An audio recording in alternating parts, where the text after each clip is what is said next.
Oh, the dreadful task of decluttering and organizing.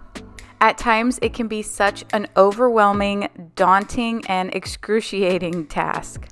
And it's not like we purposely intend for any of this to get that bad, but sometimes life just gets in the way, and the worse and worse it gets, then the less we're willing to do something about it and tend to procrastinate a bit. It isn't until we start making progress to where we can look back and see how good it feels to have accomplished something. You can have a beautiful home with a perfect family and still have spaces in your house that are overwhelmingly cluttered. But tackling one space at a time, little by little, day by day, you will start to notice drastic improvements. And trust me, you will look back and feel so accomplished in all of the hard work that you've done. It's finally paid off and you can see the light at the end of the tunnel. But sometimes the hardest part is getting started, and that's where I come in. I know that decluttering and organizing takes so much longer than just a 30-minute video, so this video is 3 full hours where you can just get started, get going, get motivated, and more importantly, inspired to clear out some of the spaces that we've been procrastinating to get to. In today's video, I walk you through some of the most extreme transformations in my house, including our primary closet, the laundry room, our primary bathroom, the office, and a kitchen reorganization. I share so many tips, products, and organization ideas along the way. My name is Michelle, and I promise I am just a normal, busy mom like most of us here, and I started my organizing journey about a little over a year ago. Instead of just trying to pick up and shove everything in a closet so that the room looks clean, I really started to focus in on how can I organize and make these spaces more functional. Now, I can't say that I'll ever be fully done and completely organized because we live in our house just like everyone else, but this is definitely a start for the better. So don't feel alone or ashamed about any cluttered space in your house, because believe it or not, we all have it. So I'd love for you to hang out with me for the next couple of hours while you're working on that space. And be sure to subscribe if you have found any value throughout this video. Now let's not waste any more time and go ahead and get started in one of the most disastrous spaces in my home, which is the closet.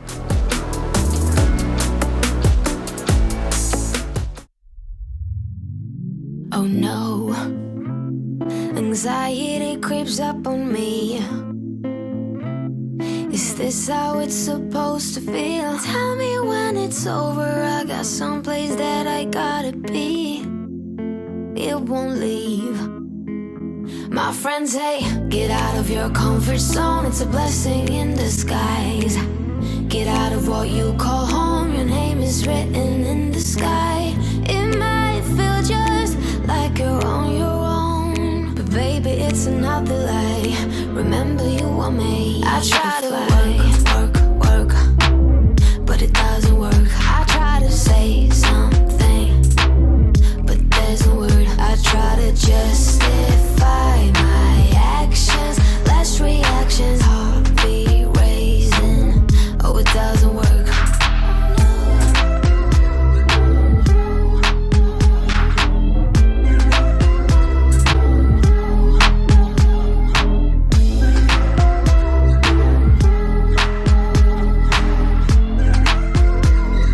Does anyone else have that one area that's been on their to-do list for, let's say, over a year, and it just accumulates and accumulates, and the more it accumulates, you just keep avoiding and avoiding. The next thing you know, the project just becomes too much to bear, so you just avoid it at all costs. Some more time passes by, and you promise yourself you're going to get to it, and you're going to get to it, and you're going to get to it, and then you just don't. You tend to keep the door shut and you're always in a hurry, so you just run in, grab what you need, and then run out as fast as possible. Next, your kids come in, try on all your shoes, take everything out, and you just give up and you just don't even care anymore. So I'll go back to my first question. Does that happen to anyone else? No, just me? Okay, well, finally, I am going to tackle this project. Trust me, y'all, it is so far gone and it gives me anxiety to look at, but it's time to go through. The method that I'm using to go through is to just get started, gain a little bit of momentum, and then work my way through. So if you haven't figured it out, in today's video, we are going to be decluttering and cleaning out my closet. If you previously answered yes to my earlier question where I asked, do you have an area that you've been avoiding? Then this is a good opportunity to kind of get started on that area and clean along, declutter, and organize with me. I know it seems like a no-brainer to just go through, get rid of the clothes you don't wear anymore, but I do have some tips that I want to give you guys throughout this video. If you're new here and feel like you just walked onto an episode of Hoarders, well, I'm sorry. This is probably one of the worst areas in my entire house, and I am on a organizing, decluttering journey throughout the last year and a half. I'm not an over-the-top organizer or perfectionist. Well, clearly you can see that here, but it is my mission to prioritize organizing and decluttering a lot more than I have in the past. The thing is that if I can do it being a pregnant, busy mom with 2 toddlers, then so can you. And it doesn't matter how bad your space is, as long as you just dedicate a little bit of time each day, you can get it done. So starting off in my space, you're probably wondering what I'm doing now. Why is there so much clothes on the floor, shoes on the floor, everything? So my day one is dedicated solely to cleaning off the floor. I need to be able to get to the floor, see the floor, so that I can start going through and doing a mass declutter.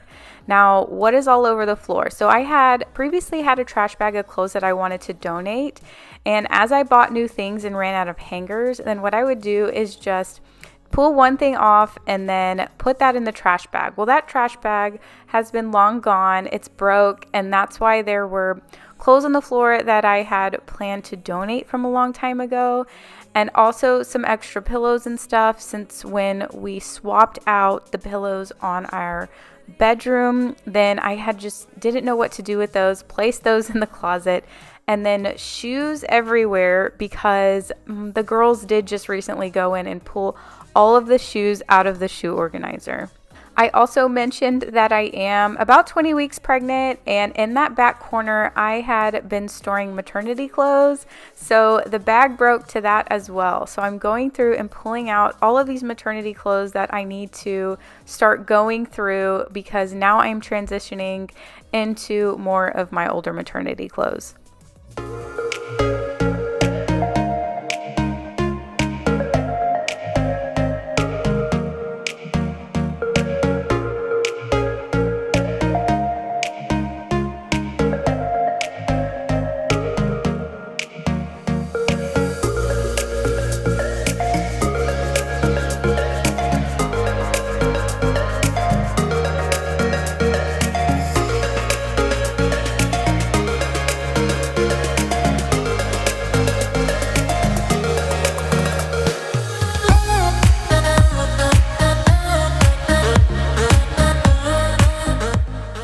One of the first things I did was grab a 50-gallon black bag. Now this is all donation pile. I don't plan to throw away any clothes unless there's holes in them, they're damaged, or absolutely nobody would want to wear them.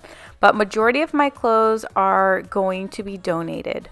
I know that decluttering can seem easy, like just get rid of the stuff if you don't wear it anymore. But I think sometimes for me is that either I don't wear it a lot, or I've only worn it once, or I paid a lot of money for it, or when I go through it, I think that I am potentially going to wear it again sometime, somewhere. But when kind of changing out my mindset from instead of just organizing to I'm going to declutter, do a mass declutter, then I have to really dig deep and go, okay, have I worn this in, the last 2 years?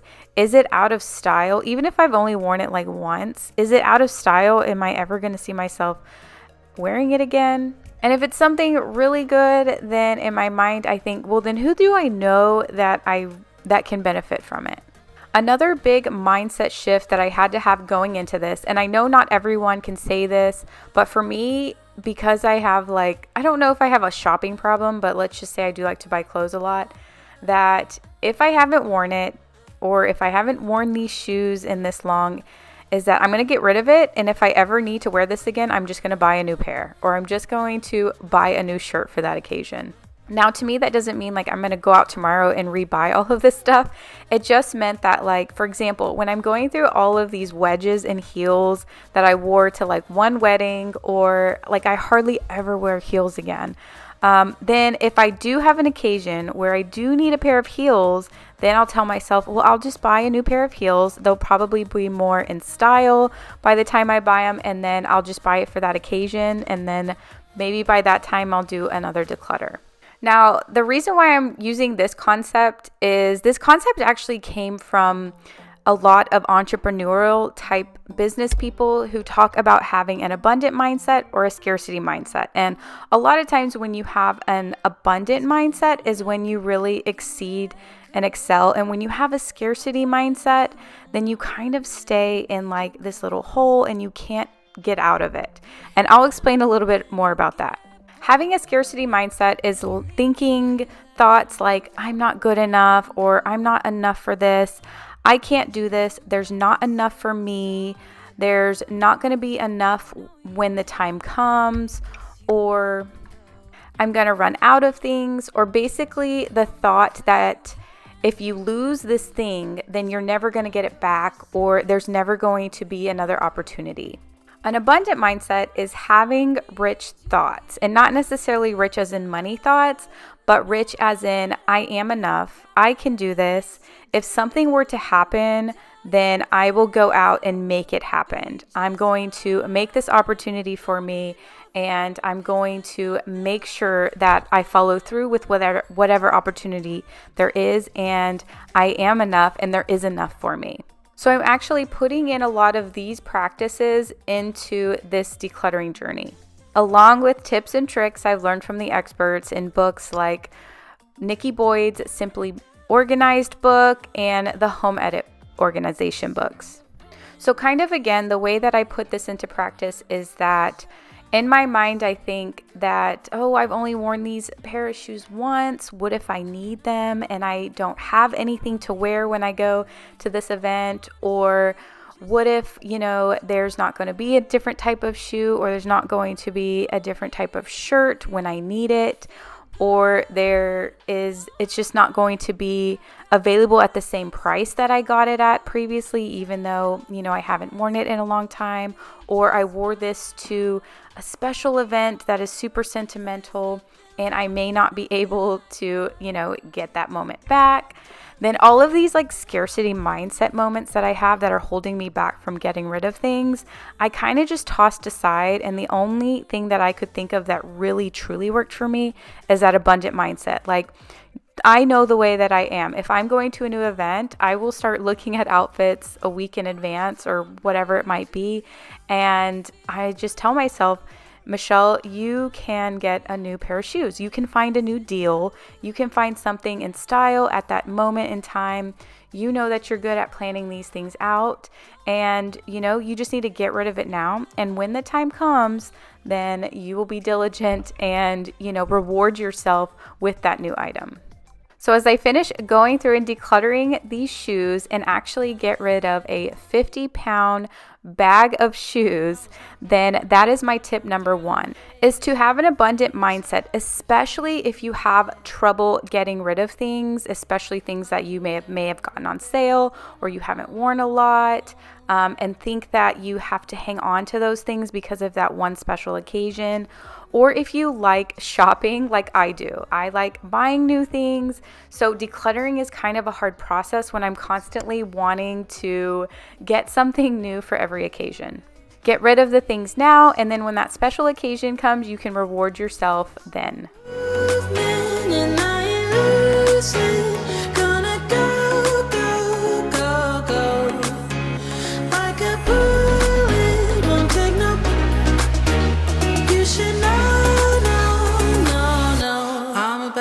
To explode.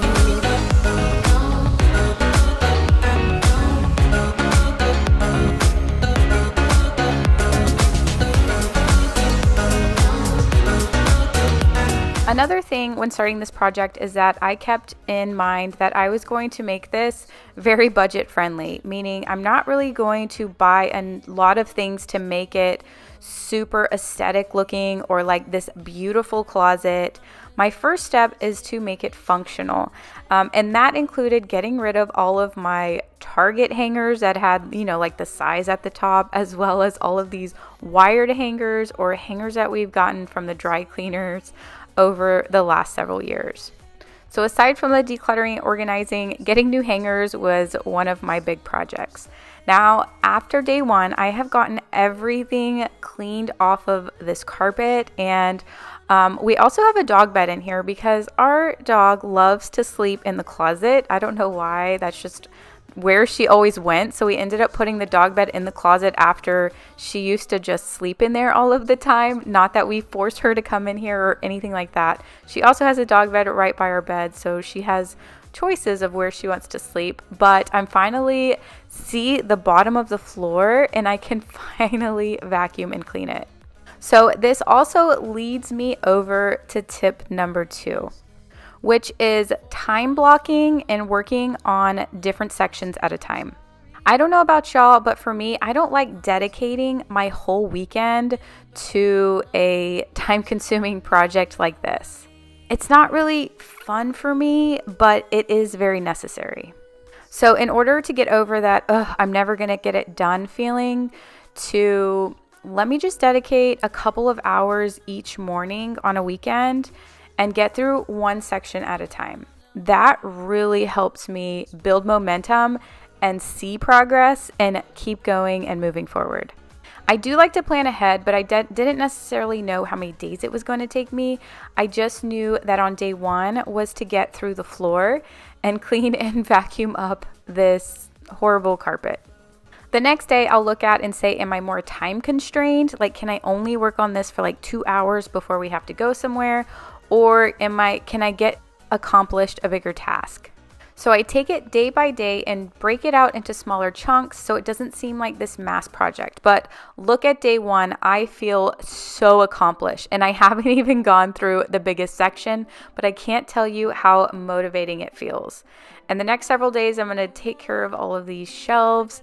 But I think for the next step, it is really going through more decluttering. And then the last step is the organizing process, which I get to kind of closer to the end of the video.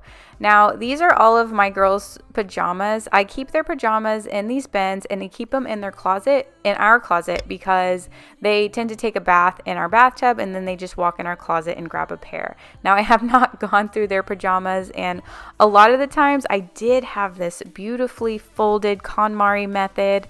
And what happens is they'll go in and grab a pair and be like, oh no, I don't want to wear that pair, unfold it, and then grab another pair and then be like, nope, these are the ones I want.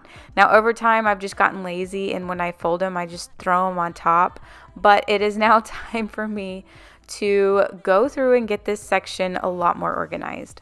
Now, my dresser and their dresser upstairs, I have all beautifully KonMari folding method with the nice little organizing bins. And that is my plan to continue with these pajamas as well as all of Chris's clothes. Now, just bear with me, as this is probably, if you can't already tell, going to be a very chatty video, but I want to make sure that I give you all of the details so that you can tackle your project with the best decisions and advice that I can give. So I've mentioned before, I have 2 daughters, Sailor, who is right there in the blue. She is 4.5 years old, and then Savannah is in the bottom right corner. She is 2.5, and I typically just kind of, whatever Sailor grows out of, I give over to Savannah. And then what I'm trying to do here is everything that Savannah has grown out of or, is probably not going to wear, I'm trying to put into a pile, and I'm going to go ahead and put that in a tub and get rid of those clothes. Now, we just found out that I am having a baby boy. So all of the clothes that I have been saving for things that, I thought I was going to have a third girl, and I was like completely shocked. But I can finally kind of get rid of those tubs of clothes. I was hanging on to those thinking I might need them for this next baby, but because I am having a boy, then I am not going to need any of these clothes. So on this day, which is day 2, I was on a pretty tight time constraint because I think we had somewhere to go that day. So I dedicated an hour to go through, sort through, and refold KonMari style all of these clothes that I had pulled out of our closet and was sitting in our bedroom.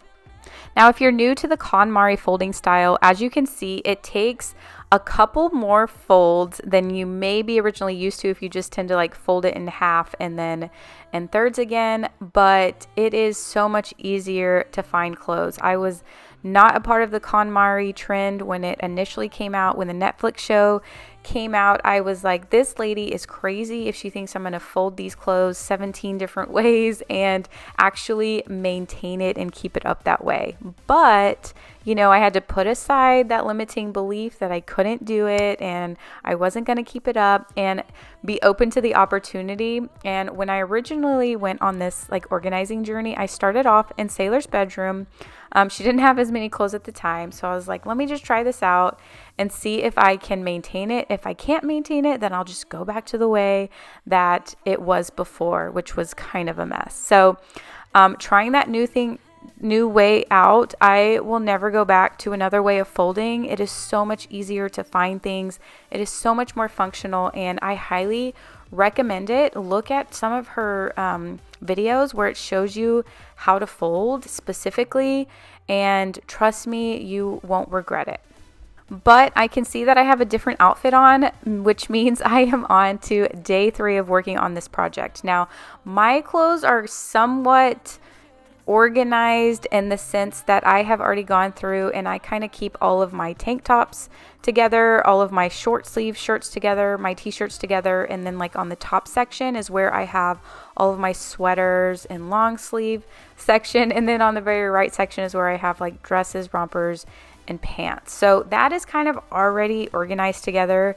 Chris, my husband's, is not, so I'm going to go through his clothes after he declutters. I'll go through and reorganize his clothes.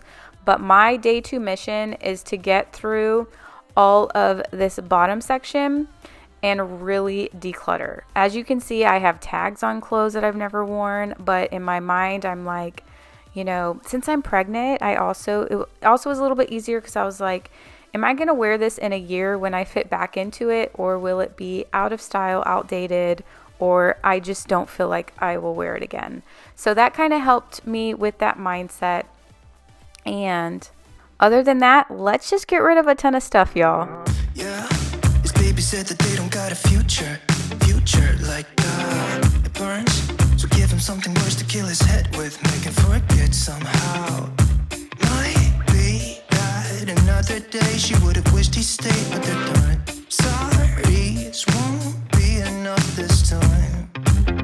Yeah, he's calling all his friends to get some action and distract him right now. He's fine, got Lucy on the line, let's get this started. Where's the party tonight? I feel good, nothing weighs me down. I can't believe my luck right now. Red eyes while he said, don't you wanna have fun? Fool around with someone. Don't you wanna have fun? So my tip number 3, and I got this from Nikki Boyd's Simply Organized book that I read, is that once you have decluttered the clothes and you're not really sure what you want to do with it, then have 2 separate piles. One is things that you might donate to someone you know. So like, let's say it's more sentimental and you don't really just want to give it to a donation box, then you can set aside a pile to say, oh, maybe my friends or a family member might want this pile. Next is to have a different section, which is things you want to donate to maybe a women's shelter or a Goodwill location. And then pile number 3, which would be things that you might just want to throw away because they have holes in it or it can't be used again. This also helps the mindset process of getting rid of things. And trust me, I am the queen of hanging on to things. So this was just another tip that helped me really with those items that I had bought at a really good sale and I had never worn before and they still had tags on them. I'm like, man, I don't just want to like donate this to someone, but I do have a friend that might be interested in keeping this item. So that helped kind of with the process of elimination and getting rid of those things that I wanted to hang on to, but I just knew deep down that I would probably never wear them. So once I went through this lower section and was able to bag up everything that I was either going to donate or offer to a friend and see if they wanted it, then my goal is getting rid of and swapping out all of these hangers. Now, I still have quite a bit of clothes, and I do want to point out, I should have pointed this out at the very beginning. I'm not a minimalist, and I really don't plan to go minimal. I just plan to go functional. That's what I always like to say is like, I don't want to just force myself into a trend because someone else feels that it's the best way to live. I want to just do what's best for me. And I think that you should kind of go into it the same way. Do what's really best for you and that's functional for you. Don't follow specific trends. And maybe not every tip is going to be helpful, but maybe there's one or two tips that you might find useful. If being minimal is the absolute route that you want to take because it is just, super helpful to you, then absolutely go for it. However, for me, I just can't do that, right? Step one is just doing a mass declutter, and that is what I'm doing here. So all of the wire hangers, all of the Target hangers or just department store hangers or, hangers we got from the cleaners, I'm dumping. I'm throwing all of these away. I don't know who to donate them to. Half of these hangers are broken. I'm done with them. I don't want to think about them, and I just want to just get rid of them and have them out of sight and take them straight out to the dumpster. So that's what I'm doing here.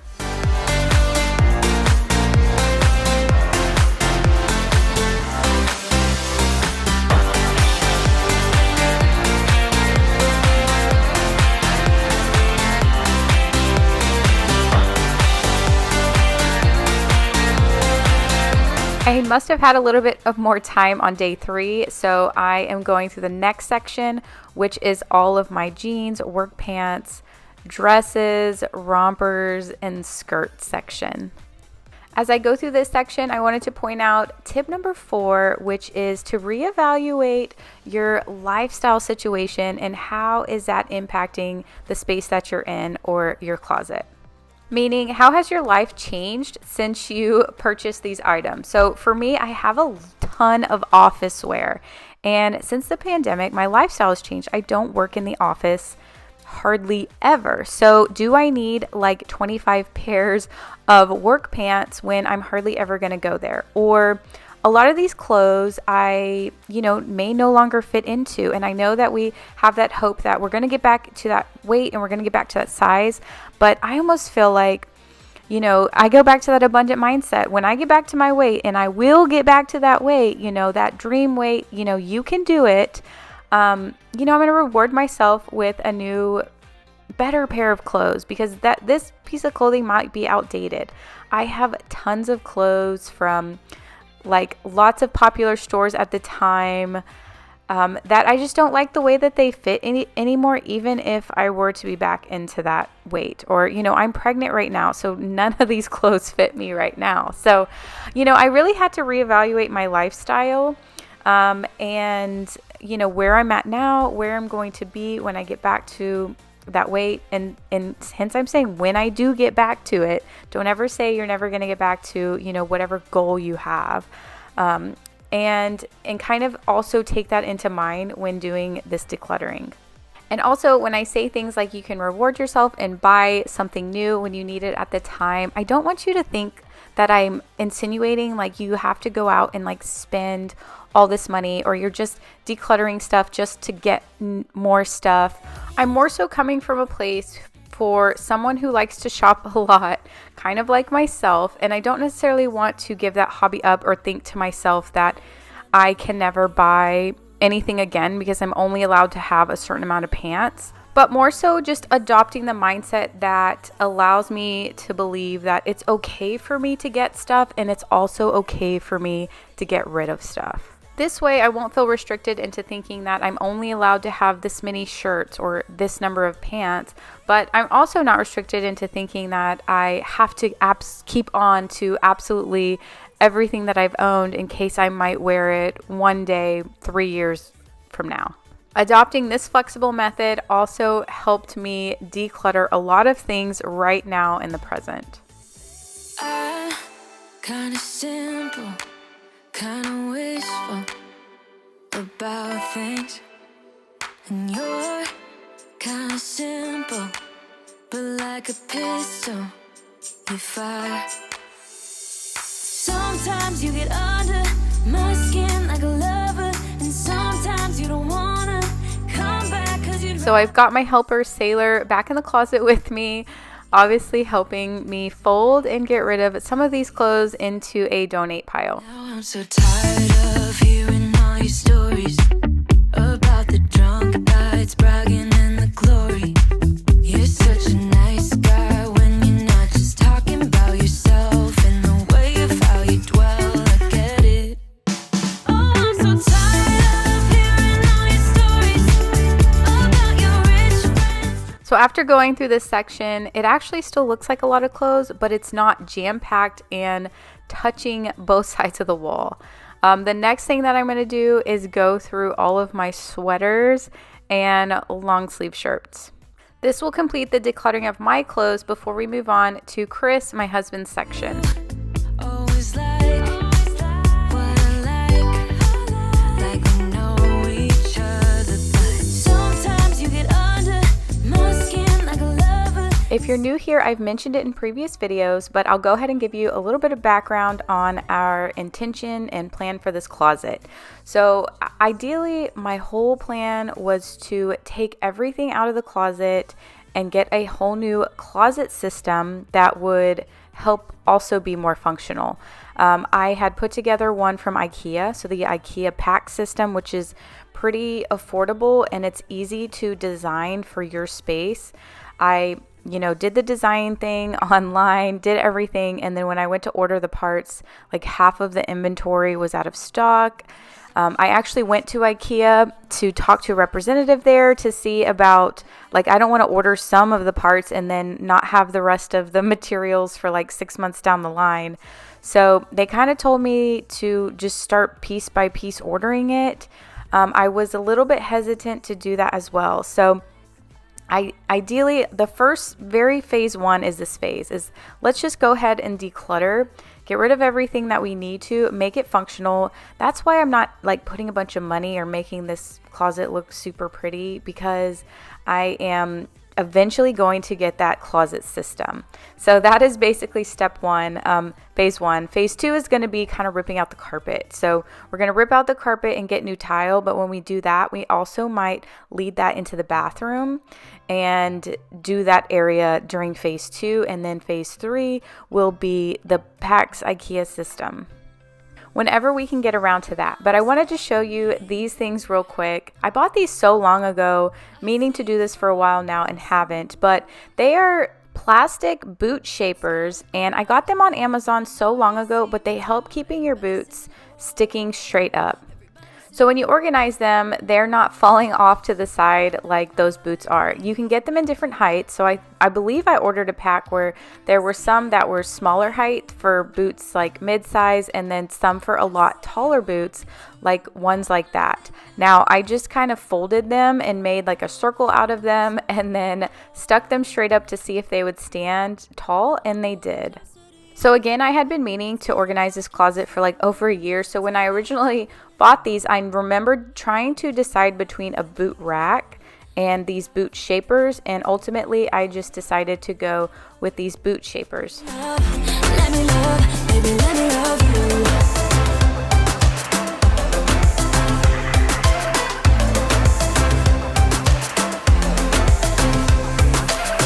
Just say the word and we can leave this place. I'll take you anywhere you want. Once I got all of the inserts in, then I'm going to put all of my tall boots back on this sidewall, as well as all of my mid-size boots. Now I'm moving closer to you, and it's getting dark in this room. Tell me what you wanna do. Baby, let me love you, let me love you. Let me love you, let me love you. Baby, let me love you, let me love you. On this back wall, I decided to keep all of my like ankle booties or really small boots, Uggs on this back wall, and then I also tried to color code them a little bit.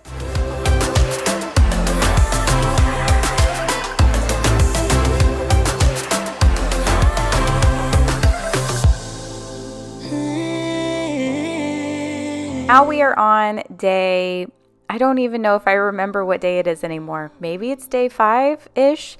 I finally got Chris in here to go through his clothes. That was the next step that I was waiting on. So we took some time one morning on a weekend, and I have him going through and decluttering his clothes. I'm kind of talking him through the process. Like, if you don't need it, it's okay to get rid of it.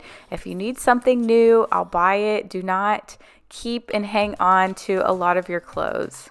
But I'm not going to lie, he has a lot of clothes for a guy. He kind of has the back wall, the side wall, and then an area over there where I kind of keep my long sleeve clothes. He has that back corner as well. Also, the shelf that we have in there has a lot of his jeans and then just some extra clothes like that we have to go through. He also has that wooden dresser in here. Now, we have had that for 10 years. That went to a really old bedroom set.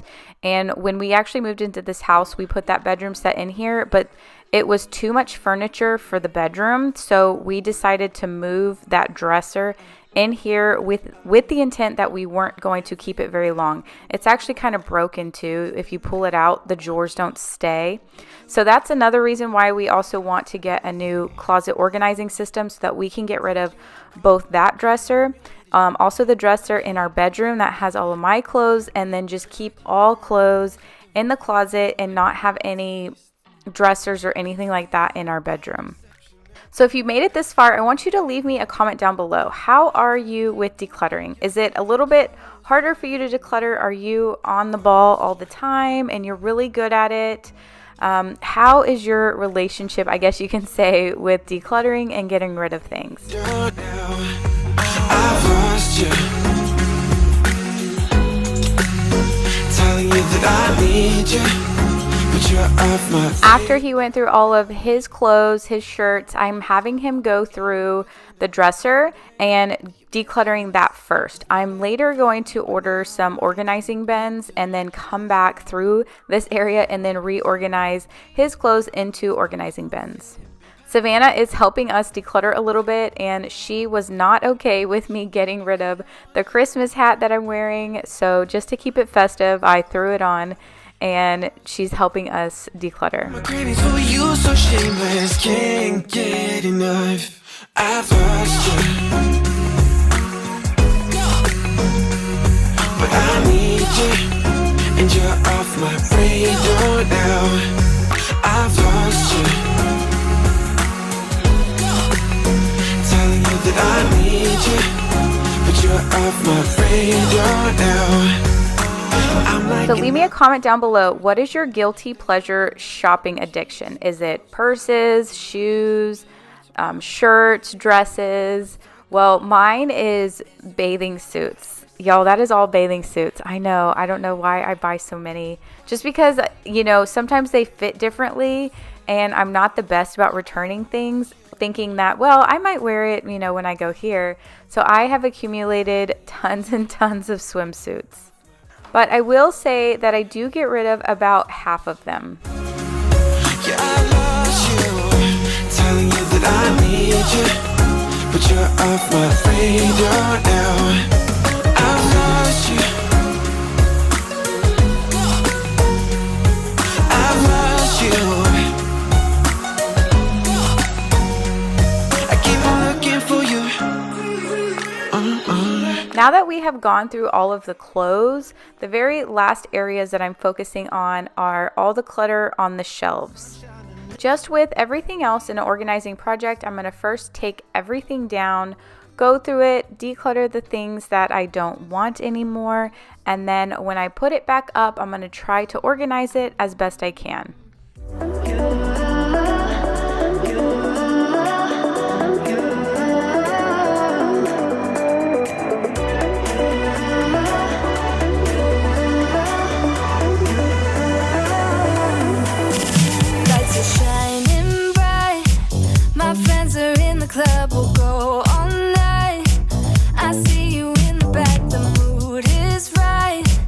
Once everything is off this shelf, this is how big of a mess it made. It almost looks completely disorganized again. So I'm going to go through some of this random stuff that I have in here. One thing I did was get rid of a lot of purses that I know that I'll never wear again, and then go through some of these random items. Also a lot of boxes to things. Like I had an Apple Watch box, one of those Kindle boxes. I don't know why I keep the boxes or the cases of things. So one thing that I had heard somewhere else is that you don't need to keep those cases, those boxes. They take up so much space. Just go ahead and throw them away. This little organizer is actually for headbands. I got this a while ago, and that's where I organize all of my Disney ears. We try and go once a year, and it's a little collection that I've accumulated. If you remember these bins, these were actually from our laundry room that I had moved. So I'm just going to use them here and store things that I don't want seen, like raincoats and other things that need to go in a bin but look a little bit nicer hidden. On top of this is a gun safe. It's so dusty. I don't know what all Chris has here, but my whole plan is to, go through it just like with everything else and then pretty much try and clean it off. I'm going to get rid of some of this random stuff without him knowing because he kind of gets upset. Like he likes to keep on to things too. And I'm just like in the get rid of everything type mode. So cleaning this thing off and then just putting back some of the things that I know that we need or he will need is my plan for here.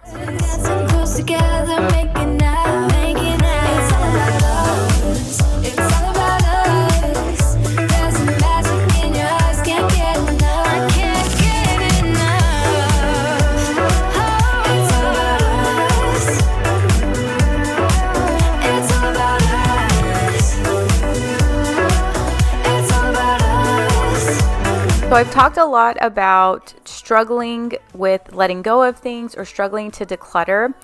I do have some issues like with struggling to declutter and letting go of things, but I think another one of my main issues is actually just not being lazy, or I guess you wouldn't say lazy, but not prioritizing it.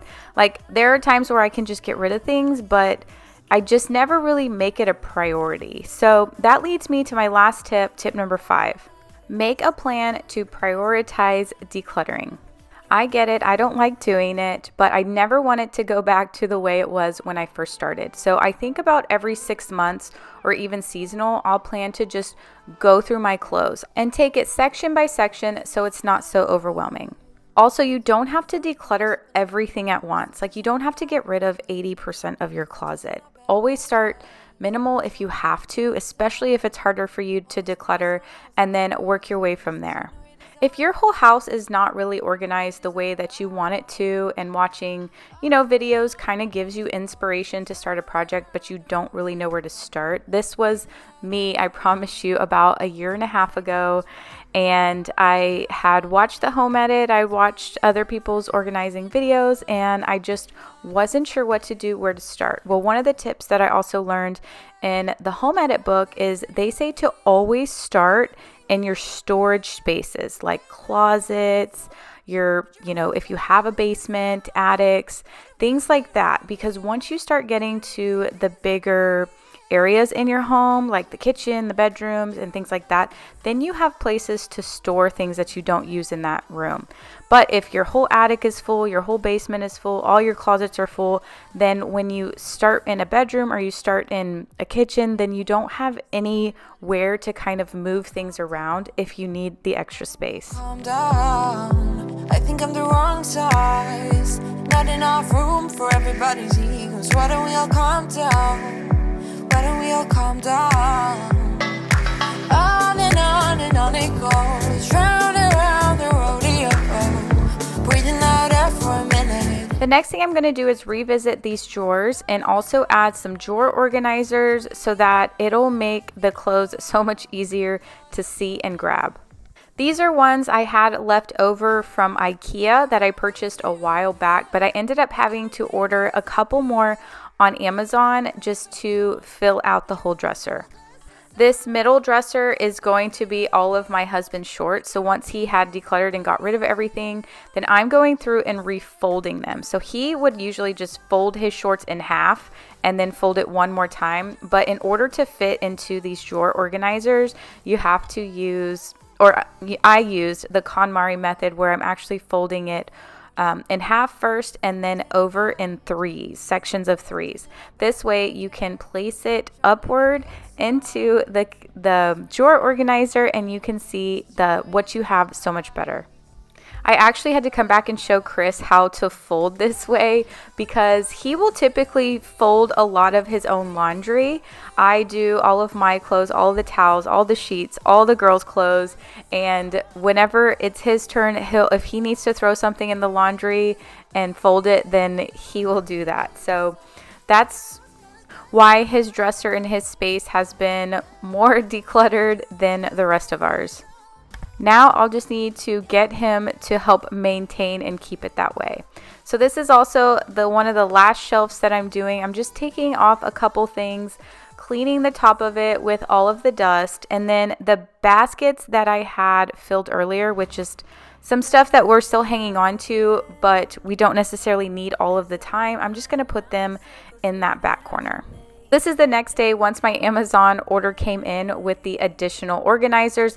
These are what they look like. They come in different colors. I just got them in gray, and I'm going to go back and refold some of the pants. So like his pants will go on the bottom drawer, pajama pants, sweatpants, things like that. I'm just going to organize them here.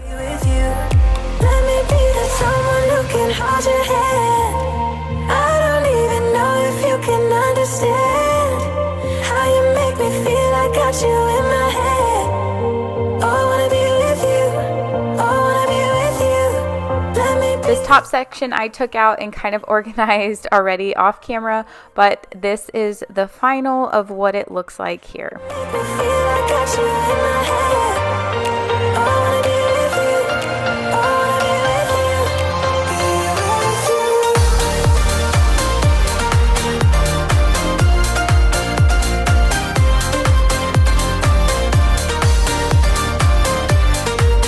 Ordered the other organizers. I also tagged along these little dividing organizers as well, and my idea was to put my bathing suits in here, but I realized that it was like a sock organizer, so it was way too small to fit a bathing suit, and I also bought an extra one to put like the girls' pajamas. So what I decided to do, instead of returning these because I just want to get this project done, is I just cut them. So instead of having 24 sections in here, I just have 12 larger sections, and my bathing suits fit perfectly. Kissing under street lights, doing what we want to, doing what we need to do. I ended up doing the same thing with the girls' pajamas. This way they will fit into a nice little pocket, and they're so much easier to see, grab, and also stay together. I don't even know if you can understand how you make me feel. I got you in my head. Oh, I wanna be with you. I wanna be with you. I wanna be with you. I'm going to clean off this bottom shelf, which as you can see has a ton of dust and dog hair, before I put the organizers back in. Now the very last thing I'm going to do is swap out all the hangers in Chris's clothes, kind of organize his clothes into sections such as like tanks and long sleeve and stuff like that, before I show you guys all of the before and after shots.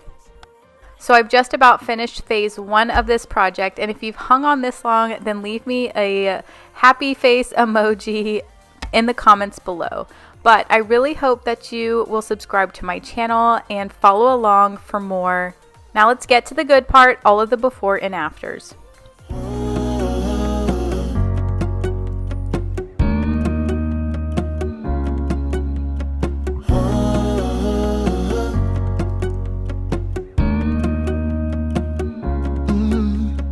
I'm looking out from my window.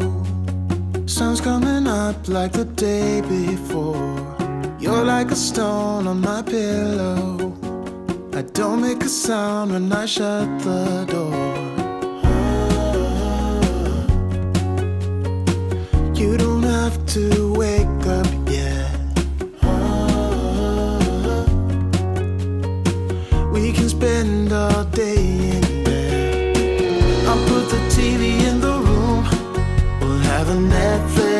marathon, Kenny G saxophone. We'll order in a bunch of food.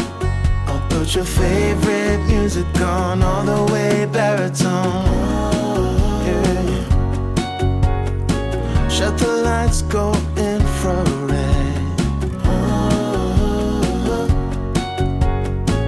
We can spend all day in bed. I get the wine and the corkscrew. You don't have to do one single thing. You don't know how much I want you. Just looking at you makes my whole world spin. You don't have to wake up yet. We can spend all day in bed. Won't you pour me another? I'm going in, so wish me good luck. Yeah, gotta put on my favorite song. I need a boost. Let's turn up the love. No, it is way too late, but I just can't get my eyes off you. Maybe we will regret this, but tomorrow is another day. And I will do anything to get your love. Hey, won't you pour me another? I'm going in, so wish me good luck. Yeah, gotta put on my favorite song. I need a boost. Let's turn up the love, because it's on. Ooh, ooh. How does such a small space accumulate so much clutter? I'm still honestly trying to figure that out. But in today's video, we are completely reorganizing this laundry room. This is actually part 2 of my laundry room makeover. In my last video and in part 1, we completely redid the floors, the walls, and the light fixture. And in today's video, I'm going to be completely decluttering and organizing this space. I'm also going to be adding some simple decor throughout the space to really make it pop. If you missed last week's video, I'll link it down below and also up here on the top right so that you can check it out. If you're new here, welcome. My name is Michelle, and I typically do tons of cleaning motivation as well as organizing here and there. And this is one of those spaces that I'm going to be completely organizing. In most spaces in my home, it's not a reorganization or tidying up. It's a complete makeover. Like, I have not organized this space in the almost 7 years that we've been in this home. So whenever I find the time between working and chasing around my 2 toddler girls, then I take on one of these big projects. We do have an awesome community here, and I would love it more than anything if you would stick around and subscribe. The first thing that we're doing to get started is take everything out of the space, and I'm actually taking you down memory lane a bit from last week's video where we completely emptied out the room. Once we got everything emptied out, then I was left with a pretty big mess to clean up. After we got everything cleaned up, then we went ahead and ripped out all of the tile and added board and batten onto the walls. The project took a total of about 4 days, and that was without procrastinating because, you can only go so long without having your washer and dryer available. And the cost of the project was about $375. I knew our laundry room had clutter, but I didn't realize just how much it did until we emptied everything out. Here was the final project, which I did do the DIY in last week's video, but now we need to get everything back in and completely organize it and make the space functional. When starting a project, I like to look at what are some of the biggest pain points, and then I like to come up with a plan to tackle those pain points. So for this space, I determined that the biggest pain points were that it was disorganized, dysfunctional, and dull. With the DIY makeover, we managed to take care of the dull part of it, but now we need to take care of the dysfunction and the disorganization. As you can see here, we have clutter just spread out everywhere in baskets underneath the washer and dryer, and that is what we're going to take care of in this video. We had laundry piled up from the days that our washer and dryer was out of commission, and one of the biggest things that I struggled with was actually finding really, really good laundry baskets. No matter how hard I tried to keep up with laundry, it just seemed to pile and overflow all over the floor. Chris and I have had the same laundry basket for I want to say 10 years. And then I just grabbed a very small laundry basket that the two girls were sharing with the idea that the smaller the laundry basket, the more I would do laundry, but that never happened. Also, I didn't have a laundry basket for the towels, so the towels would just pile up on the floor, and those were always the last to get washed. So when searching for laundry baskets, I decided to go with something really durable, high quality, and that would last us a very long time.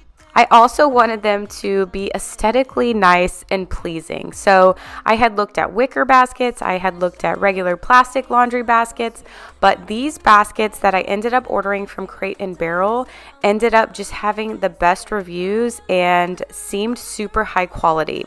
Now they had these same laundry baskets. The brand is called Steel. They had them at Wayfair, they had them at the actual Steel website, and they had them a few other places, but Crate and Barrel actually had them the cheapest, and they also had a 15% coupon that I used as well. So I ended up going with these. They hold so much laundry, and I do not regret it one bit. Because we had everything piled up for days, I am sorting through all of the laundry and segregating everything out. I'm going to see if everything fits in these baskets. Warm hands, but there's something cold in the way you are. The things you said had me going good, but it left a scar. You invite me and then you turn me down. Get my hopes up and then you're gone. I fall for every word that you say. I had 3 fabric fold-out baskets that I had on top of the washer and dryer with just a bunch of random stuff in there. It was all stuff for cleaning and vacuum parts, and honestly, I don't know what else. So I'm going to go through all of these baskets, and the wicker baskets are what I plan to kind of replace those with. The wicker baskets are from the Studio McGee collection at Target, and I really thought that they would go great with the look of the room. It's always the same story with you, but I just cannot refuse you.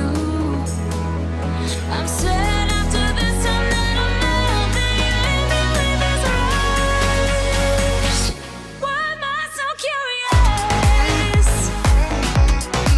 curious? I don't plan on putting these baskets on top of the washer and dryer like I did the previous ones, but instead I plan to put them on the very top shelf. So when keeping that in mind, then I plan to put things in these baskets that I don't need to reach very often. Weekends are passing by like everything is fine. I know this is so delusional. I have lost my grip, but I don't wanna be alone. I keep looking at my phone, but you never call me. And then I see you on the street, said your heart just skipped a beat, and that you miss me. It's always the same story with you, but I just cannot refuse you. I'm sad after this time that I'm out, that you leave me with this rush. Why am I so curious? If I know that it's gonna end. So leave me a comment down below. Let me know, what is your biggest struggle when starting a new organization project? Is it the planning part of it? Is it actually finding the time to be able to do it? Is it finding the products that will fit your space and kind of how to organize in those areas? Leave me a comment and let me know below.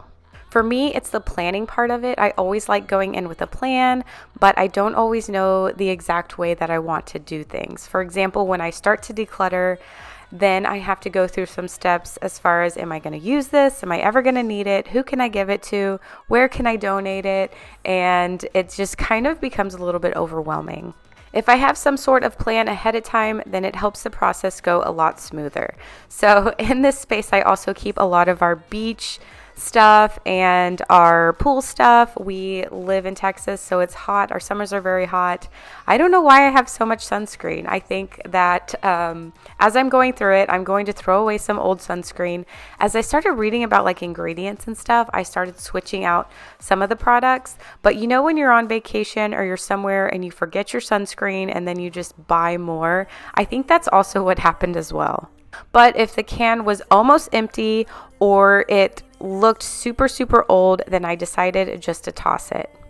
I'm also going through some of these older beach bags, and as you can see, some of these have mold on it. So I figured that I really don't have a use for it. I don't need a whole ton of different beach bags. Definitely don't need ones with mold on it. So I also decided to go ahead and toss the ones that I'm not going to use.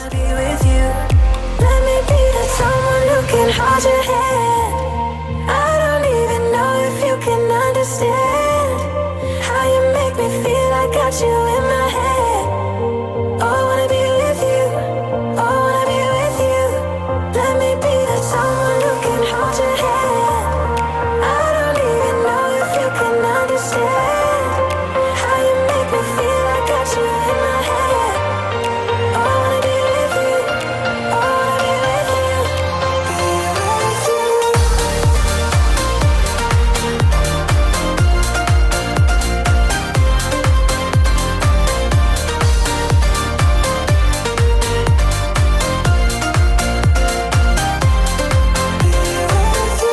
Next space that I plan on tackling is the very top shelf with tons of clutter and stuff that we hardly ever use. I don't even know what half of the stuff up here is, but I plan on taking everything down and going through it.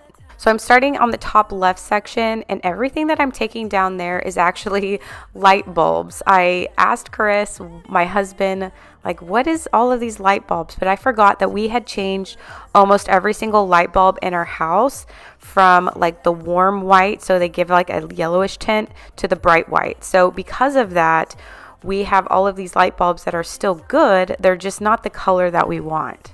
So as he was switching all of them out, then he was just storing them up in that corner until I finally decided to go through them and then decide what to do with them.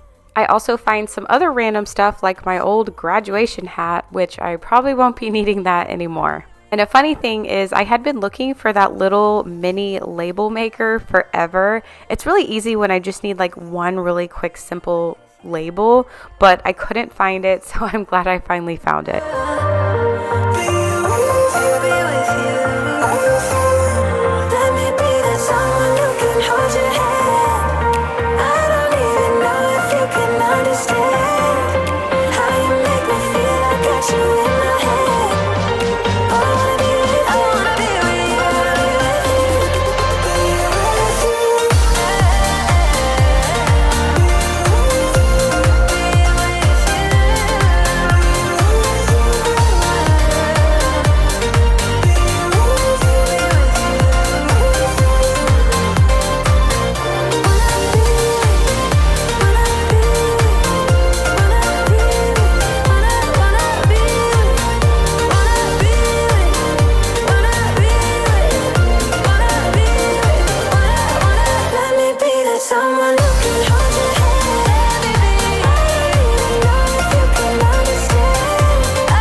One thing I noticed when watching lots of home organizing type videos or the home edit style or anything like that, then I noticed that they always used so many different containers. And when I started my organizing projects, like in the kitchen, in the pantry, and then in other areas in my space, I tend to find that I get a little bit carried away with containers.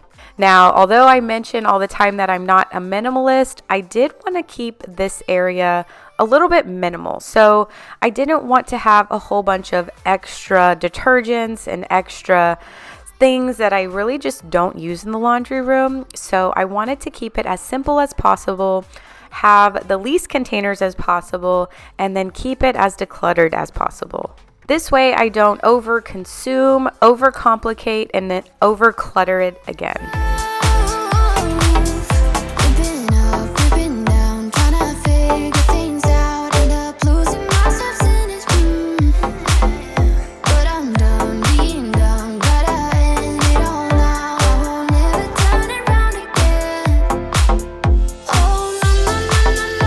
So as I was going through the spaces, I had completely forgot that these drawers underneath the washing machine come out and that I have a whole bunch of junk stored in them. We initially bought them just to help raise up the washer and dryer and obviously use it as a storage space, but I have not opened these drawers in I don't even know how many years.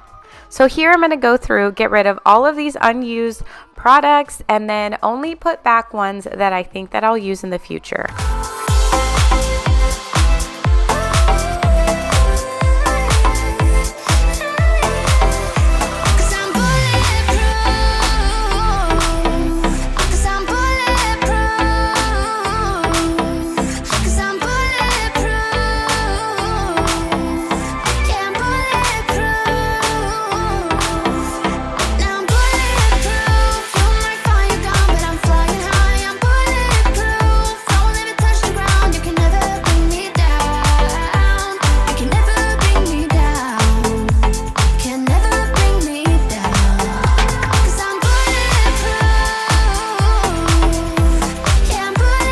Comment down below. Let me know, is your laundry room already decluttered, or is that a project that you have on your to-do list?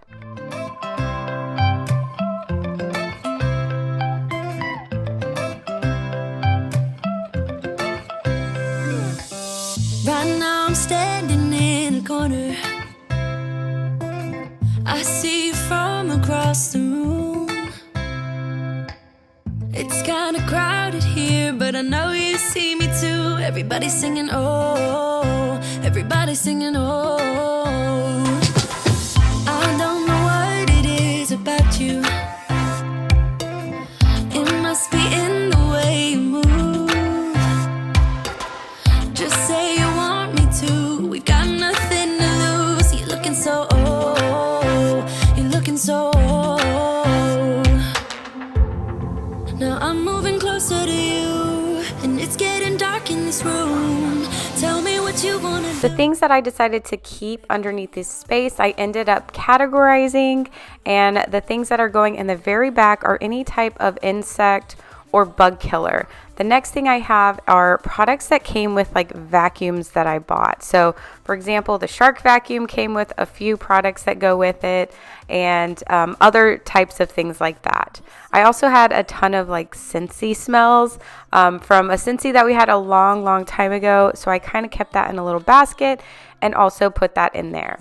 Now on this side, I decided to go ahead and clean it all out and then use it for any type of vacuum accessories. So I have two cordless vacuums. One is a Dyson and one is a Tenco. And with that, it has a few different types of attachments that come with it.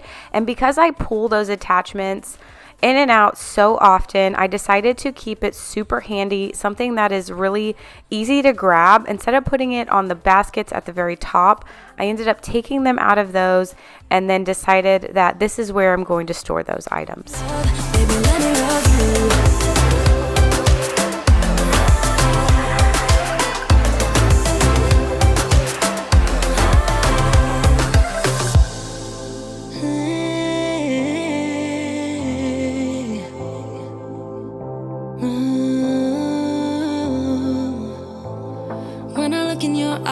I don't know how, but it feels like I'm drunk on you. It's almost like you make me fly. And when I look at you smile, I don't know how, but it feels like I'm drunk on you. It feels like I'm drunk on you. It feels like I'm drunk on you.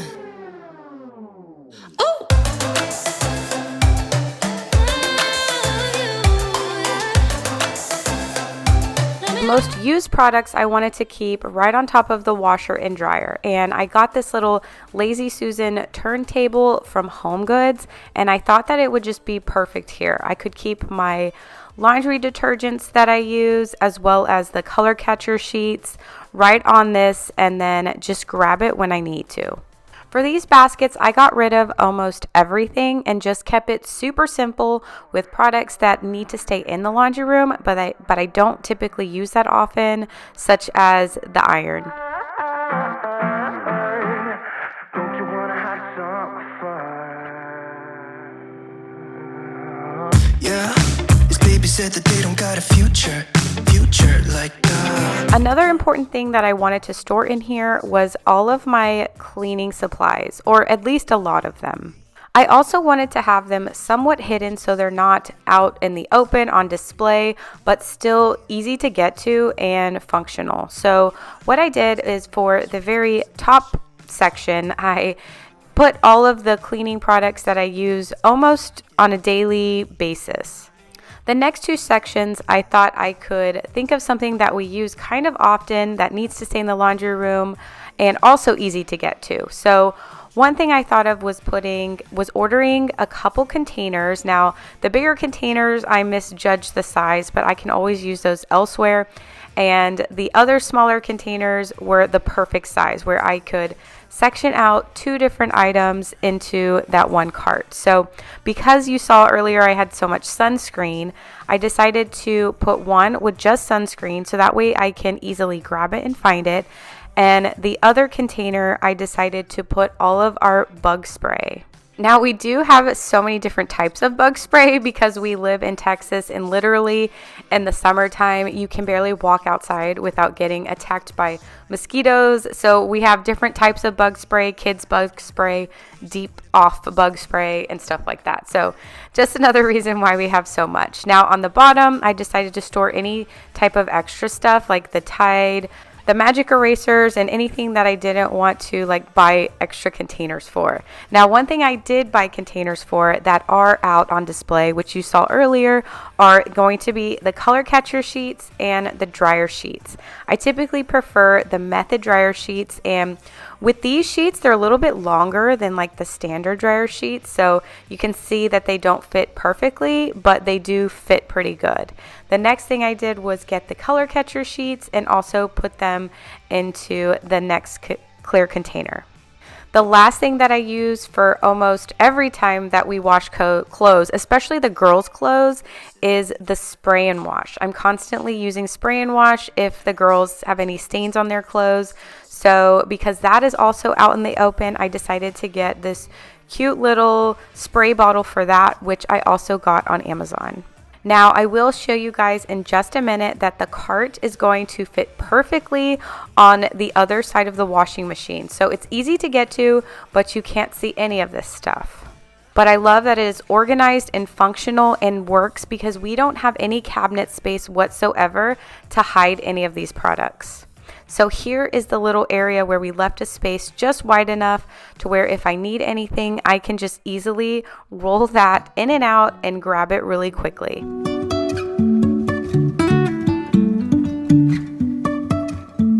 Life is a winding road, no telling where it goes. So remember that little label maker that I found where, I just quickly used it here. I only had 3 labels to make, and typically I will pull out my Cricut and make some really nice labels, but because I was kind of in a hurry, I just did it really quickly here. I also got a new computer, I needed to re-download the software and get everything set up, so whenever I do pull out my Cricut again, I'll probably just remake these labels and make them a lot prettier. But these will do for now. You can say I lost my mind, I will keep on holding my head high, even if the sky is falling down.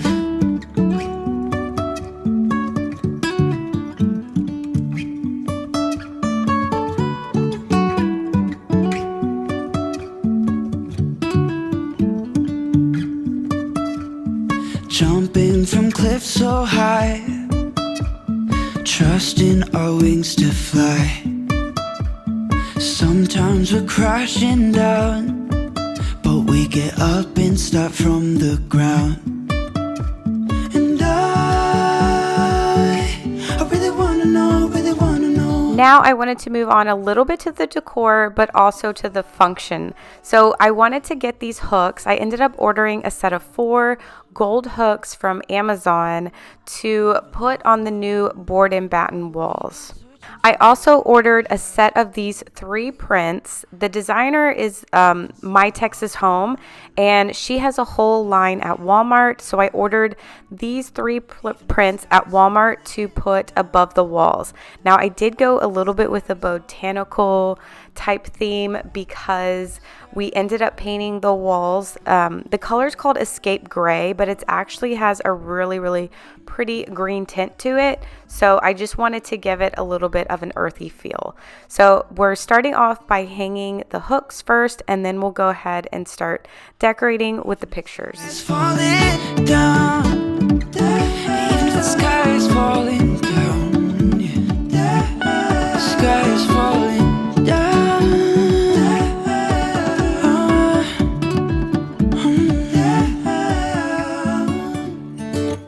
I don't know where she came from, kinda turned me upside down. I just don't know what to do. I wanna spend the night at hers and bring her one of my t-shirts so it smells like her perfume. Now I really get what the love songs are talking about, and I just wanna tell her how I feel, scream it out loud. Have you ever been in love? Have you ever lost your head? Have you felt like you were out of breath when you saw her in that dress? When your heart is beating fast and you're sweating and you can't stop looking at her smile, then you've been in love. That's how you know. The way the decor turned out, but I had a quick trip to Home Goods and I saw this picture and it kind of went with the other pictures, and I thought that they would look great kind of on the very back wall. So I know I have a set of 3 pictures on the left wall, but whenever I'm looking straight into the laundry room, I felt like that top wall was kind of plain. So they're a little bit bigger pictures and a little bit different design, but I absolutely love the way that those turned out. But I hope that you got tons of inspiration from this video, and if you enjoyed, then make sure that you're subscribed because I have tons more great content coming out. If you hang on just for a minute longer, I'll show you all of the befores and afters.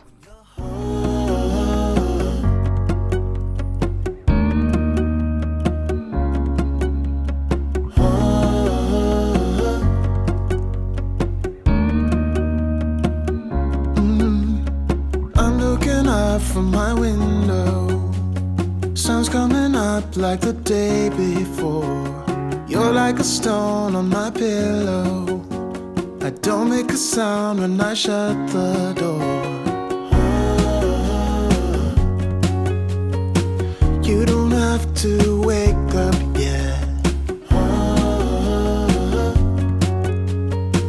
We can spend all day in bed. I'll put the TV in the room. We'll have a Netflix marathon, Kenny G saxophone. We'll order in a bunch of food. I'll put your favorite music on all the way baritone. Yeah. Shut the lights, go infrared.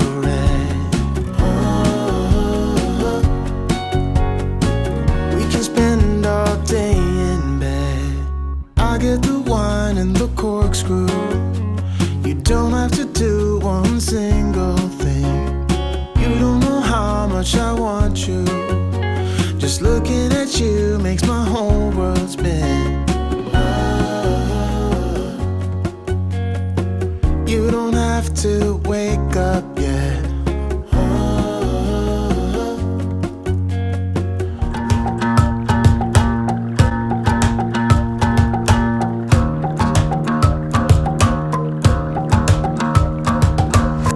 I've been trying my best for a while, trying to please everyone who's around me.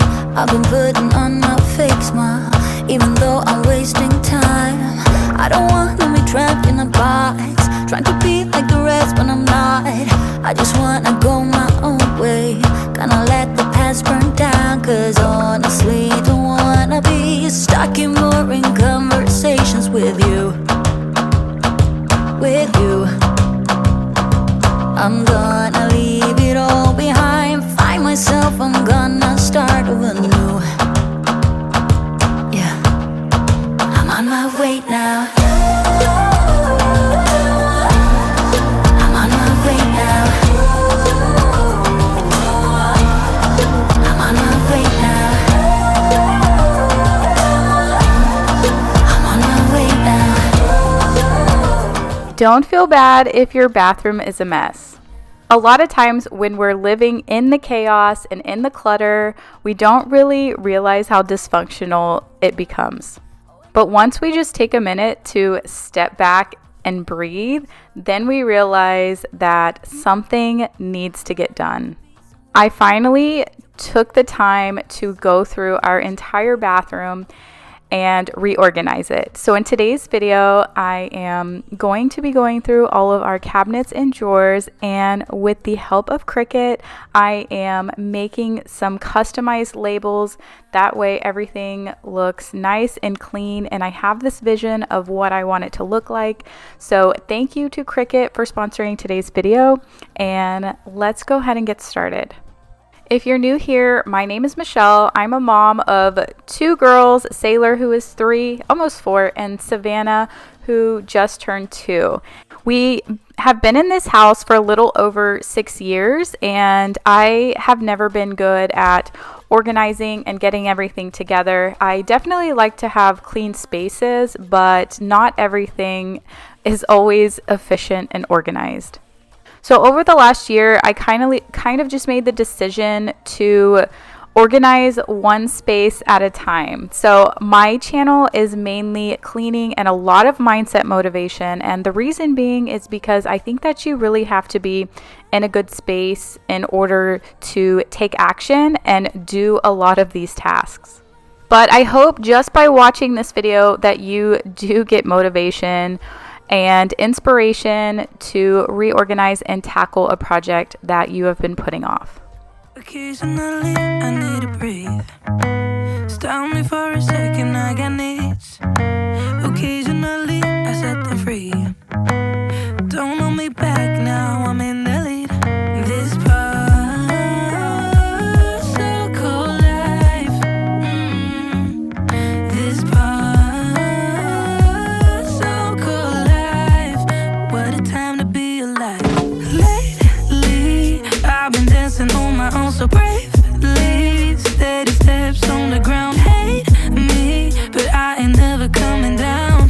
Never coming down. So I have my trash bag ready, and I'm just vacuuming up a little bit because I'm going to be sitting on the floor and kind of going through everything on the floor. I did get some products beforehand. So typically when I start an organizing project, and just keep in mind that I'm not an expert, I'm just redoing a lot of different spaces. I watch videos for inspiration, and I had kind of mapped out and planned some of the containers and stuff that I wanted to use within the project. So I ended up going to Amazon and Home Goods. So I typically don't shop at Home Goods for like containers and stuff, but I did go there one day and then ended up finding a lot of discounted products. So those are the 2 places that I bought organizing stuff for. So when I first get started, I like to plan out what I want in each cabinet and drawers. Now, going through all of this, I have no idea what I have in here. Like I said, all of this stuff has been accumulating for over 6 years, and I'm starting with my side of the bathroom. So this is my side, and then the other side, which is like a couple drawers, is Chris, my husband's side.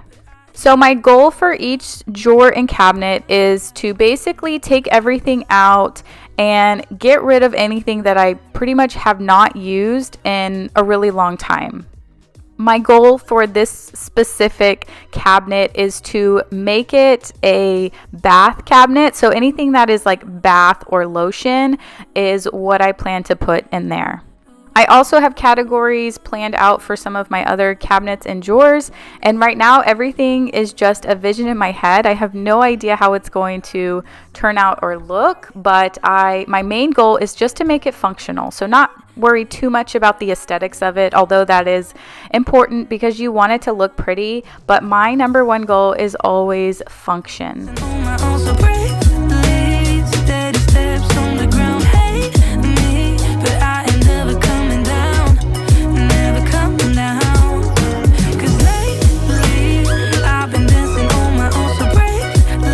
So I'm a big fan of turntables, so I ended up getting a pack of 2 of these. I think they're 14 or 11 inch round turntables.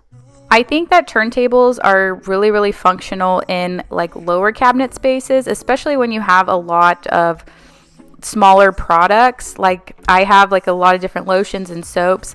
In each of the cabinets, one on each side, there's an upper shelf. So my idea here was to put in, instead of trying to stack things on that upper shelf because it's hard to reach, is to just put my soaps and my lotions and anything that stands upright, put it on that turntable. So when I go in, instead of like trying to grab everything from the back, I can easily just spin it.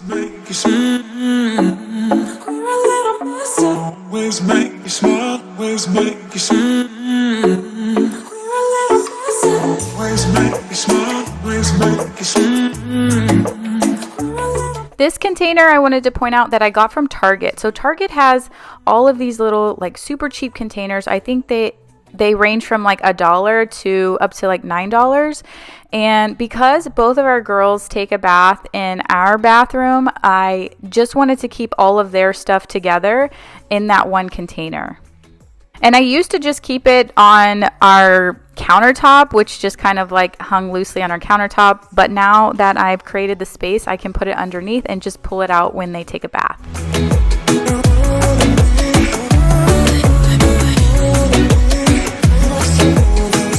So if we just met, you're about to get to know me real quick because I am pulling out all of my feminine products, all the stuff that I had when I was postpartum. I still have all of this stuff underneath here, so I am going to go through it, and I have no idea what's in here, so we're just about to find out.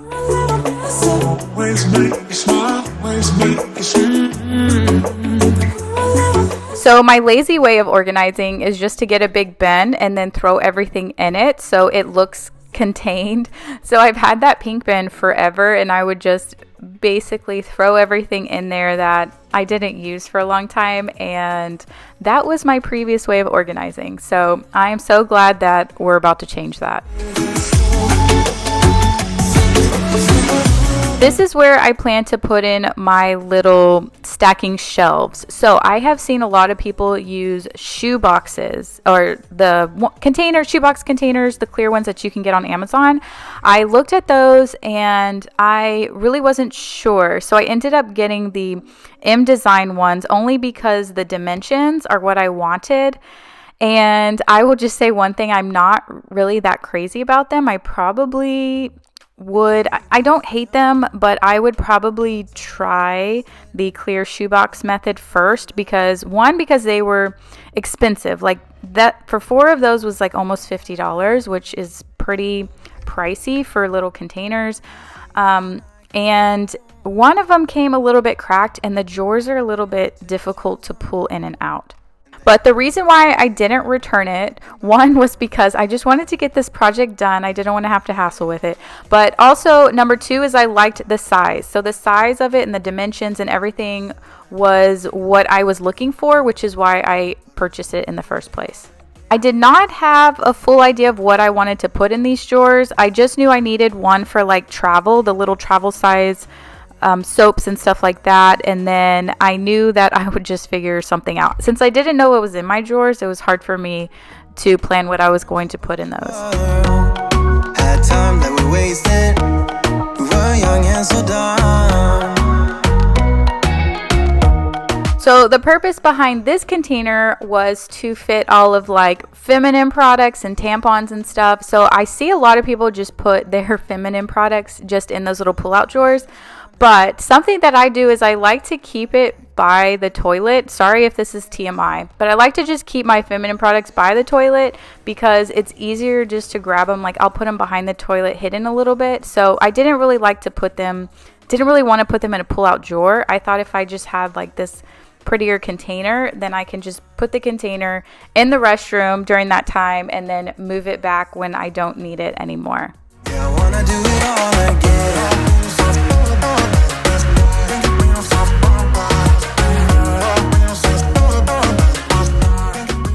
So in the meantime, I am decluttering a lot of stuff. I know when I did my kitchen declutter, so many people were like, I didn't declutter enough. So I actually am doing a lot of decluttering. I am not a minimalist. So I know that a lot of people who watch decluttering also like it to be very minimal as well.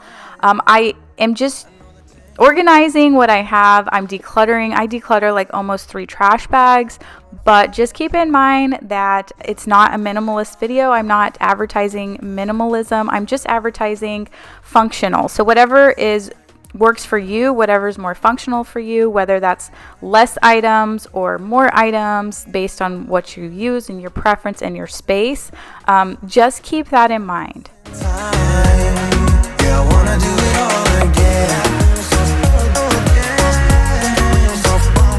I got another larger container that holds more feminine products. I'm going through and like seeing, they give you these like huge postpartum pads like right after you have a baby, and I still have several of those, and I'm like, well, I really don't need those anymore. So I am going through and throwing away a lot of the feminine products that I don't use, and then trying to organize the ones that I may need. My next cabinet is basically all of my hair products. So this one I wanted to keep as hair products, but I don't use half of these products anymore. Going to go through and see what I have, and then anything that is still good but just not using, I'm going to put in a trash bag and put that in a donate pile. I have had professional organizers comment on some of my videos and just remind me that the right way to organize, or probably a more effective way, is to take everything out, go through it, declutter it first before you buy the product. That way you're not overbuying products or underbuying products or getting the wrong sizes.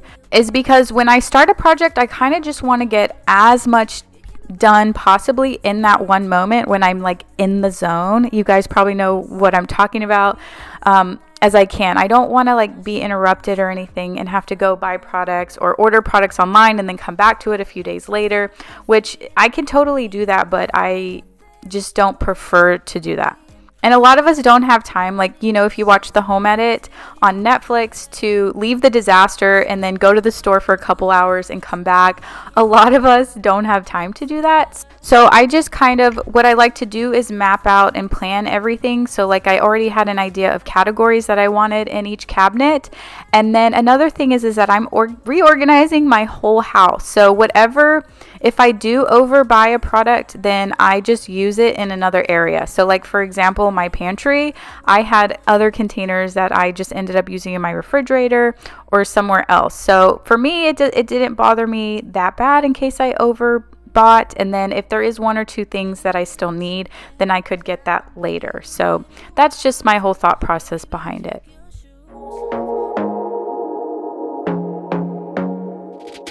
I want to be there and baby dance the night away. This is the second turntable that I got in that pack of 2, and this one is going to be all hair care. So since my other cabinet was more of body washes and lotions, this one is more hair care, hairsprays, and some face masks.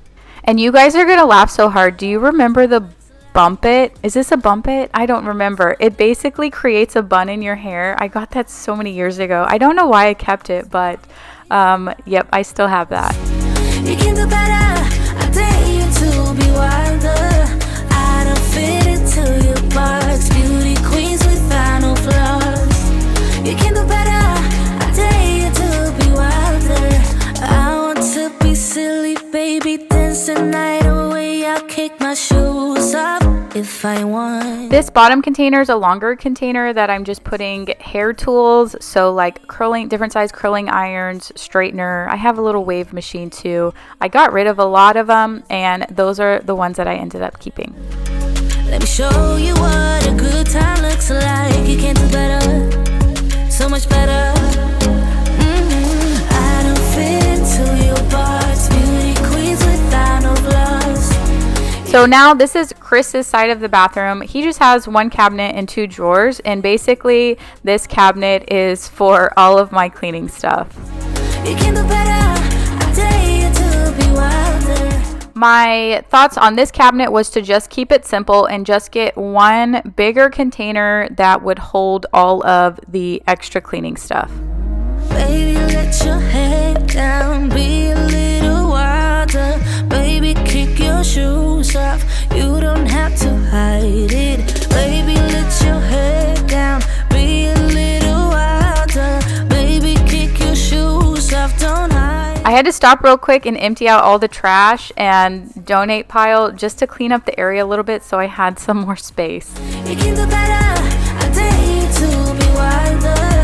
I don't fit into your parts, beauty queens without no flaws. You can do better, I dare you to be wilder. Leave me a comment below and let me know if your bathroom is already organized or if you plan to organize it in the near future, or if this video is getting you motivated to get it done. To your parts, beauty queens without no flaws. You can do better, I dare. Now I'm moving on to the drawers, and like, who can find anything in this drawer? So typically the only thing I ever pull out of here is deodorant and toothpaste and occasional razors. So other than that, I have no idea what's in here, and I don't know why I have accumulated so much stuff in here. So you know, whenever you have, let's just say, toothpaste and there's like a little bit left, but you go out and buy a new toothpaste and then you start using that one before you use the other one that's up. I don't know why I do that. Does anyone else do that, or am I the only one? All this time, I've been feeling hopeless till you came around, came around. All this time, you're the only reason I'm not chasing highs, chasing highs. What is love? Lately I've been wondering just what is love, what is love? I don't know, no one ever showed me, I've been on my own for too long. But if you hold me now, let me into your heart, maybe I can start to love again.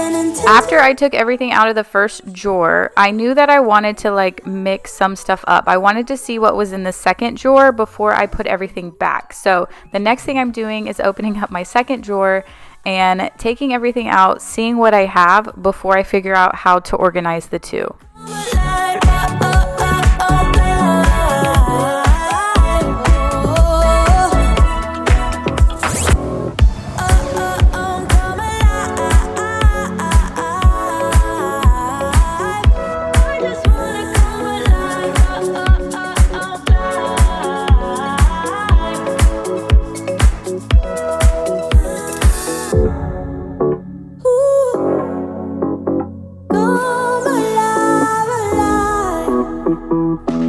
So all that stuff in the corner was actually a face serum. I'm not sure if you heard of the Dime face serum. It kind of leaked out and then hardened. So that's what I'm trying to get up off of that drawer.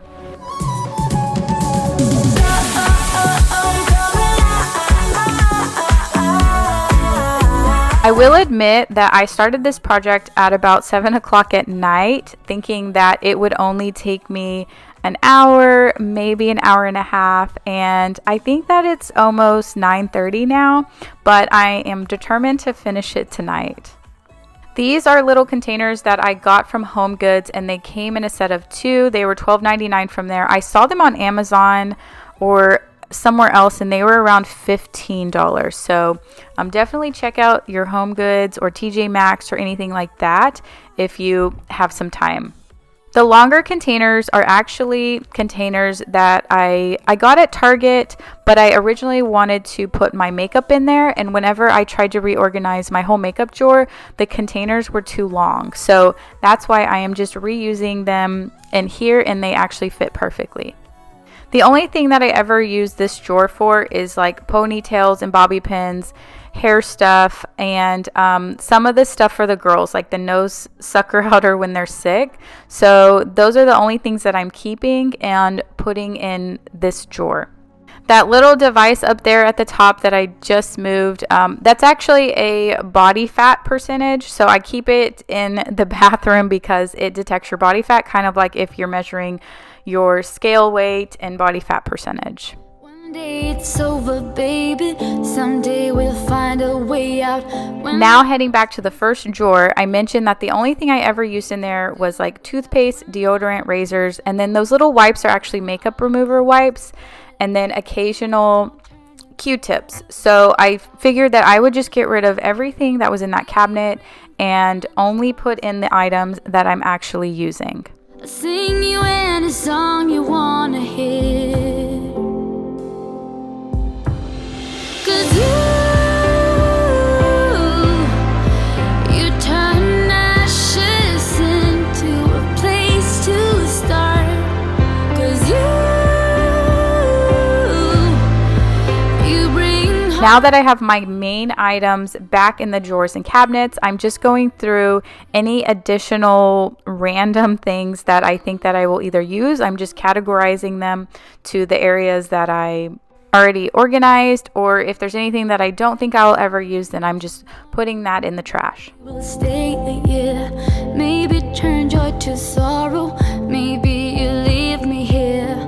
Whatever happens. I just wanted to point out that organizing in these projects, they can be so daunting. They're not like cleaning, because cleaning we kind of already are in the groove and know what to do, but organizing takes thought. It takes a little bit of planning. You kind of have to figure out what you want to keep, what you don't want to keep, and then not only that is how is it going to be functional, what types of products do you need. It just requires a lot more effort. And I have to admit that I've put off a lot of these projects because of all of that. But the easiest way when I get started is, opposed to like thinking about what I use and categorizing first, I look at the space and say, what will fit in this space and what am I going to use that would go in this space? And then I would think about, is a container even useful? Do I need a container, or could something else work? Then that's when I go through and think about categorizing. Then I start to categorize everything. And then when I actually start the project, I focus on one small area at a time, like just one cabinet or just one drawer at a time, and then slowly work my way throughout the room. But as far as product goes, I kind of also think about, will it be seen or will it not be seen? Do I want it to be more aesthetically looking or not? So, for example, this turntable was a little bit more expensive, but it is a lot more aesthetic and pretty, and this is where I am putting all of my face and skincare. I purposely want to keep it on my counter because this reminds me to do my daily skincare routine. So always think about it, what would be most functional, and then you can go from there. So I am a strong believer that I do not think that there is a one size fits all for any situation. So I'm always encouraging you to do what works best for you. I wanna tell you. Now I am off to Chris's side of the drawer. I basically take everything out and then I call him in and say, you have to go through all this stuff. Remember that we're trying to declutter, so you need to be getting rid of the stuff that you don't use. I wanna take you for a ride. Wanna be with you. Do you want me to? Wanna be with you. You're the one that I want. You're the one that I need. You're the one that I want. We can make it tonight. You're the one that I want. You're the While he is working on going through his stuff, then I'm just going to vacuum up all of this hair. Probably came from the razors or the electric razors that he uses, but it's all over the cabinet, so I'm going to clean this out before I work on organizing it. Yeah, you are the one who's making me breathe. I hope that you can stay here. Yeah, you can stay the night. I hope that you can stay with me. Wanna be with you, do you? These containers came in a set from Amazon and they were super reasonably priced. If I have links, then I'll link everything down below in the description, and then that way you guys can check it out. I did not measure anything, so basically this one came with, I think there's 4 different sizes, so I'm just kind of playing around with it and seeing how it'll best fit in this drawer.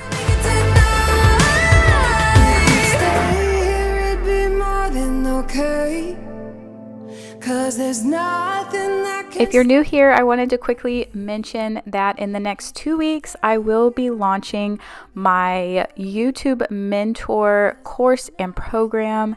And it's basically for anyone who, likes watching YouTube videos and really wants to pursue or start your own YouTube channel. I started off as just a viewer, and now I am so passionate about it, which is why I am really, really hoping to coach and help other people. But be sure to check out my link below to join my waitlist, and that will just give me the opportunity to provide you with more information once it launches.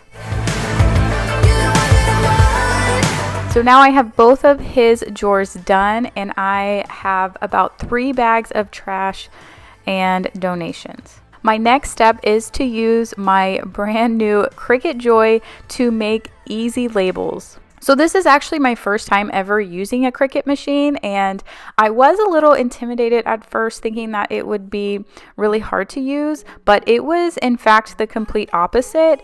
It took me probably less than 10 minutes just to set it up and create an account. It literally gives you step-by-step instructions on what to click, so it was super easy. The Cricut Joy is actually their smallest model, and my plan is to use it to create labels. So what I did was I went in and wrote down all of the labels that I needed to create. Everything is customizable down to the size and the font and the color paper that you use. And this specific model has the Cricut Smart materials, so it's different from vinyl and paper, and you don't have to use a cutting mat, so you can just keep it as simple as possible. I'm using the desktop app because I like just using my computer to get a bigger picture, but they do have a mobile app, so you can directly cut these straight from your phone. Since this is my first time using the Cricut Joy, then I'm just starting off by creating one label, and then I'm going to put it on one of my organizing bins and then come back and make all of the rest. I kind of regret not getting this a long time ago whenever I first started a lot of my organizing projects. Even when I used to have to label like my kids' cups and their bottles and stuff, this would have came in handy. But it does have the ability to make all different kinds of things like cards, like birthday cards and thank you cards, which is on my agenda for next time I use it. All different types of labels, which is what I'm making now, and also different types of vinyls. So if you want to put like a logo on a t-shirt or even make a decal for your car. My next project is to basically relabel everything in our pantry. I had bought these white labels, and the problem is they come pre-designed, so you don't have the opportunity to customize it and kind of write what you want to write on there. So I do plan on going back to the pantry and creating my own customized labels, and also all throughout the kitchen cabinet. So some of the kitchen cabinets I have all of like our medicines in special bins, and none of those have labels. So after I was able to cut out the very first label and stuck it onto my bin, which took less than 15 minutes to do all of that, then I go back and I'm going to create the rest of the labels. I have about 9 different labels that I want to use, and I think the hardest part of all of this was actually deciding the name that I wanted to use on the label. But if I ever change one of the bins or containers, then I could always take it off if needed and then relabel it. But I'm so excited to have finally joined the Cricut family. As I mentioned before, I'm in the process of reorganizing so many different spaces in my house, and this is just going to help me along that process. If you are already a part of the Cricut family, then leave me a comment below and let me know some really cool things that you have made before, or give me some new ideas on what I can make.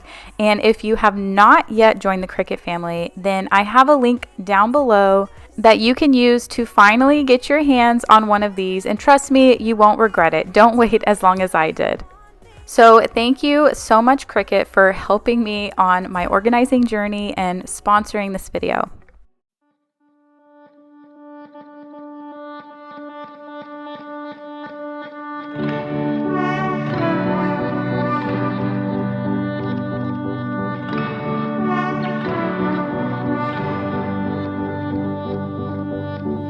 You feel so far away, though you're close. Where's your mind at? I wanna know. A penny for your thoughts. I wanna know what's inside that heart of yours. Ooh, I feel paper thin. Ooh. Once I finished up labeling everything, and before I give you all of the before and after pictures, I wanted to mention that I had already organized our linen or bathroom closet, and one of the ways that I organized that was I got a couple of bins from Target. But one of the main things that changed that space is the way that I folded my towels. So basically, you get your towel, you fold it from the corner down, you fold it in half, flip it over, and then roll it. I know that sounds like a lot of work, but once you do it a few times, it ends up becoming really easy. The purpose of kind of tucking it in the side like that is because it holds the rolled towel in place so that it doesn't unroll. A friend had sent me this TikTok video on it, and I was like, I will never keep up with that way of folding towels. It looks like it takes so much time, but in all honesty, it makes it look a lot nicer in the cabinet, and it's really not that difficult. But I did just want to give you that quick tip. So stick around for the next couple of minutes because I'm going to show you all the before and after transformations.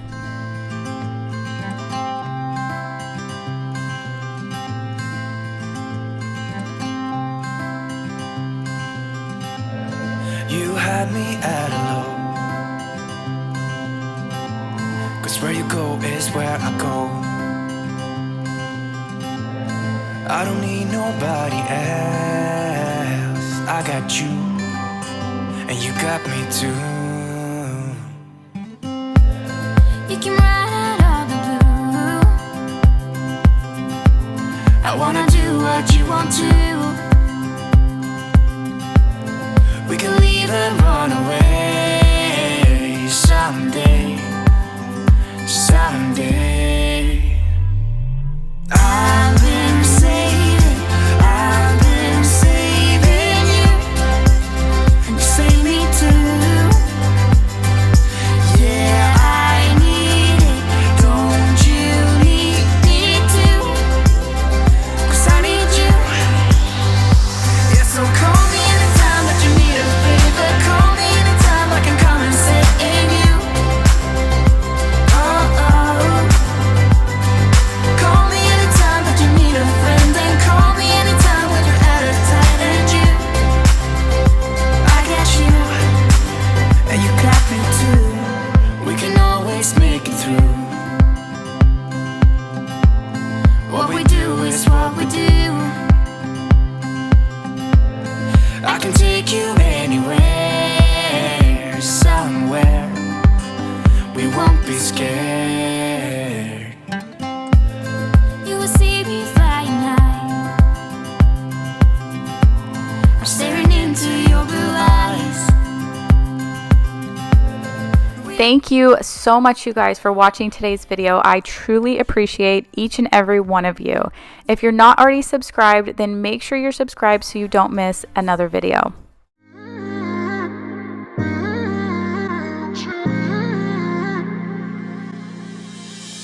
You're my best friend. didn't care about the rules, good on the weekends. I'll be in fools, drifting to deep space. So brave and so stupid, just like the movies. I was gonna stay in the fight with you, just thinking we would do this until we couldn't do it.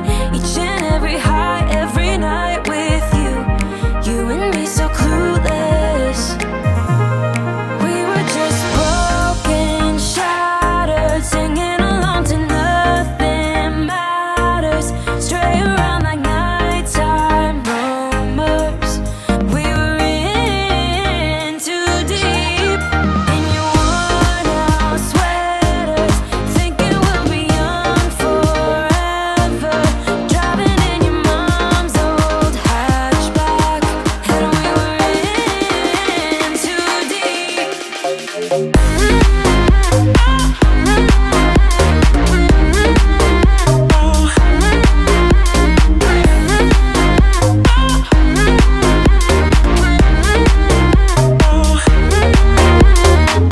So here is the tricky thing about space. At first, we seem to never have enough. But then when we do, we find these spaces where they just become catch-alls, whether that's a closet, a garage, or for me, it's this room. It's our office. It started off just kind of throwing a couple things here and there into this space. And then 2 years later, somehow it's turned into this. So if you have an extra junk space and wherever that space may be, then hopefully this will give you some motivation to get up and get started little by little. I can't say that I am proud of how bad this space has gotten, but if you have been a longtime subscriber of mine, then you'll know that I've never actually shared this space in full detail to this extent. The transformation and the before and after in this video is extreme, and I'm not going to sit here and lie and say that it was super easy. It did take me several days working at it little by little, but let me tell you, I am more proud of myself in getting this space done than I ever felt being embarrassed of how bad it was. So in this video, I will walk you guys through my step-by-step process that I took in order to clear out, declutter, reorganize, and make this space more functional for what we need it for. I'll share some easy tip as well as some game-changing products that were recommended by a subscriber. I do follow the home edit style, which is where I'm actually getting started first, which is clearing everything out of the room. So let's go ahead and get started. Get this party started. I got the music playing loud. How you like my outfit? I have to say I'm kinda proud. I got my dancing shoes on, and I'm feeling dangerous. Let's get this party started. Yeah, we gon' be adventurous. We went to the club like we always do. This girl caught my eye, said, how do you do? She said, I am not interested, thank you. Then she left the room. Bartender, I'll have the usual. Give me the usual. I'll take the usual. I'll have the usual. Give me the usual. If this is your very first time here, then welcome. My name is Michelle, and over the last couple of years, I would say like a year and a half to 2 years, I really started focusing on decluttering horrible spaces in my house, as well as cleaning a ton and kind of moving into a more homemaking role. Now, I do work from home full time after the pandemic. I have 2 daughters, a 4-year-old and a 2-year-old, and I'm also currently 8 months pregnant with a baby boy. I didn't grow up as a super organized person, but like I said, through this journey, which I've basically recorded into several videos, I have gone on a organizing kick to try and make my spaces more functional. I have a ton of videos of different spaces that I've organized, and I would love for you to subscribe and join this journey with me if you're not already subscribed. As I'm doing any type of big project, I give you some real-time moments over on my Instagram, so you can follow me over there as well. So after decluttering and organizing several spaces in my home and going through this, what I call journey, yes, I've watched all of the Netflix shows. Even I say I'm not a minimalist. I've watched the minimalist Netflix shows, the KonMari, the Home Edit. I've read the Home Edit book, as well as the Nikki Boyd's organization book. And I have found that my main thing is function over aesthetics. So you can go on Pinterest and look at all the beautifully organized spaces, but overall it has to function in order to maintain it. So for this space, which is actually going to serve multiple purposes and is our office, I kind of went with the Home Edit style. So what I did was actually take everything out of the room and categorized it in the hallway as I was removing it from the room. So now that my hallway is now the complete disaster, at least it's all categorized and spaced out so that I can start going through each pile and then start the decluttering process. So for a brief moment, everything in the room seems all cleared and cleaned out, but I'm actually just starting with the stuff that was on the floor. So the closet is still a mess, the drawers are still kind of a mess, and then I also need to go through the bookshelf later on. Now what's kind of different is I don't always organize every single space the exact same way. Like I don't always only use the Home Edit method. Sometimes with the Home Edit method, they have, if you're not familiar with that, they categorize it into 4 steps, which is one is to edit or actually declutter first. The second step is to then categorize it. The third step is to contain it or go out and get the correct amount of containers or organizing material that you need for the remaining stuff. And then the fourth step is to maintain it. When I did the mass declutter on my closet, I used more of like the KonMari method. So it really just depends. So here I'm not going into the exact steps. So one thing I did have was I had some organizing products already, and they kind of piled into this room. Like for example, this product is the Joan Axel shelf drawer thing from IKEA, and I've had this for a long time, just never got to putting it together. So that is what I am attempting to do now. So I went a little out of order on the Home Edit steps, which I took everything out and categorized it this way. Instead of like having this humongous pile of mess to go through, I'm just going to declutter by category first. So the piles are smaller and it makes it a little less overwhelming.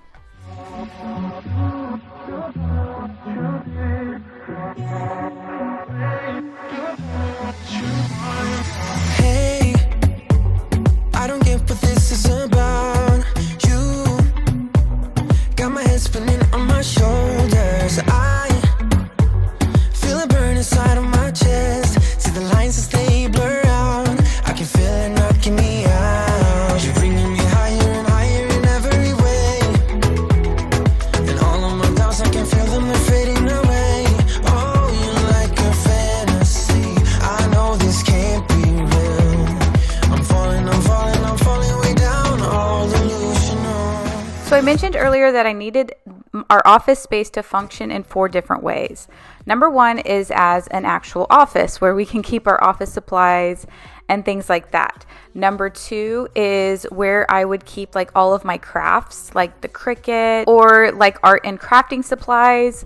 The third thing is where I keep all of our like birthday party decorations. So after having kids, I go all out for birthday parties. So I have like a lot of different stuff that I use for birthday parties.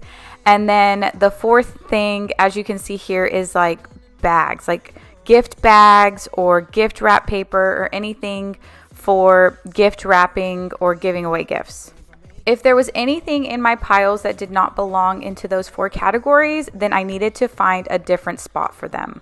One thing I was bad about keeping in this space was a lot of extra decor stuff. So if I were to switch out decor in the living room and I had like a faux flower pot, I'd just go and put in that room and then put the new one out. And then I wouldn't know what to do with the other one. I wouldn't know if I wanted to keep it, sell it, get rid of it, donate it. I think with the decluttering process, I realized that my main problem is I don't necessarily mind getting rid of things, but I just don't always know what to do with it. And what I mean by that is like, as I'm going through stuff, I'm like, okay, if I decide to sell this, then Who am I going to sell it to? How are they going to get it? Do I put it on Facebook Marketplace? Do I have these people, know what my address is, come pick it up? Do I have to deliver it to them? And then I'm just like, that's already an overwhelming process. If I donate it, I'm like, who do I donate it to? Where do I take it? I've actually been turned down at Goodwill shelters before because they are already over full. So then that's more frustrating. How long is all this stuff going to sit in my car? If I'm donating it to a friend, then I have to reach out to a bunch of friends, see if anyone wants it, wait for them to come pick it up, or when do I have time to go drive it over to their house? So I know that I may be overthinking this, but I think that is my main issue with decluttering is like, what am I going to do with all of this stuff? Now, don't get me wrong, I definitely do donate and recycle and figure it out all later, but that is probably my struggle with like wanting to declutter is like, oh, I just don't know, the process of it isn't terrible to me. It's like the aftermath of what do I do? So leave me a comment down below. Let me know if you guys struggle with the same thing or if you have different struggles when it comes to decluttering. I miss you. Take you off, I came here way too strong. Cannot keep it low key. Got me drugged, your pheromones hit the roof. Bottle your taste. It's really So to keep it super simple, I picked the 4 uses that I needed the room for, and then I also thought about how I was planning on organizing those spaces. So before I really didn't have any typical organization in that room. As you could see, just some bins and totes. So one of the things was how am I going to organize all of this gift wrapping stuff? So I ended up purchasing this, it's like a gift wrap holder. It holds wrapping paper and bows and everything like that you need with a couple of drawers. So I ordered that on Amazon, knowing that that's what I was going to use that for. And when I took it out of the box, there was like 100 pieces everywhere. And I was like, I'm already exhausted and still have a bunch of stuff to go through. So later on that night, I waited for Chris, my husband, to put it together. But here we do have a lot of gift bags that I just went through. Any ones that were already torn and ripped apart, they are all going into recycle. So that was like recycle. And then I still have some stuff in the office area that I need to go through. So I put stuff back in here until I can continue working on it. So later that night, Chris ended up putting this shelf thing together, and it is extremely helpful. So kind of going through some of the wrapping paper and bags and stuff, I thought that this thing was exactly what I needed to store wrapping paper, ribbon, as well as any of my craft items like my Cricut, so I can easily find it and then just kind of utilize the drawers and see what I have and what I can store in this space. Why ain't gravity pulling you in closer to me? Yeah, I lost you, but I need you, and you're off my radar now. I lost you, yeah, I lost you, telling you that I need you, but you're off my radar now. I lost you.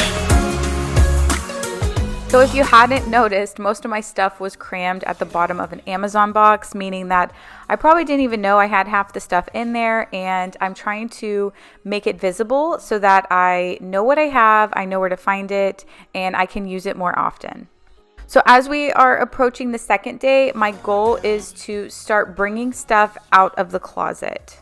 I feel like I've made a lot of progress already, but this closet is just filled with stuff. So I'm going to follow the same kind of practice. I'm going to take everything out and categorize it and go through it as I'm categorizing it. So I may have some office supplies, I may have some gift wrapped bags, and I may have some other random stuff that I'm going to go through and try and see what I can edit out or declutter, and then put it into, or start already trying to organize it or contain it.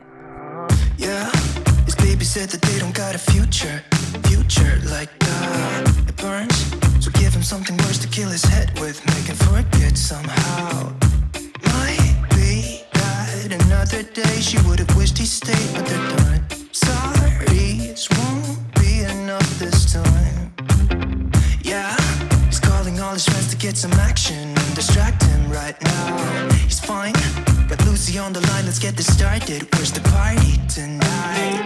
I feel good, nothing weighs me down. I can't believe my luck right now. Red eyes while he said, don't you wanna have fun? So you might be wondering why I have an endless amount of gift bags. I would say because we just, over the time, like baby showers, kids' birthday parties, Christmas time, I actually went through and categorized each one. So like the very top shelf of that has like extra greeting cards or anything like that. The second shelf has boxes to put like clothes in, like if you're gift wrapping clothes, as well as tissue paper. The third shelf is like everything that is birthday party. And I will just tell you right now, I have 2 daughters and we are at a birthday party every weekend. No joke. Like we may have 2 birthday parties in one day. So why do I have so many? It's because it's so easy to grab it. And everything was already gifted to us. I don't go out and buy all these. These are all left over from other birthday parties. So before I had everything, whether it was birthday, baby shower, wedding, Christmas, was all piled into, see that purple box in the corner. And when I actually needed something for a birthday party, it would take me forever to go through and find the right size bag or whatever. So what I ended up doing was using just that shelf thing for birthdays, baby showers, and weddings.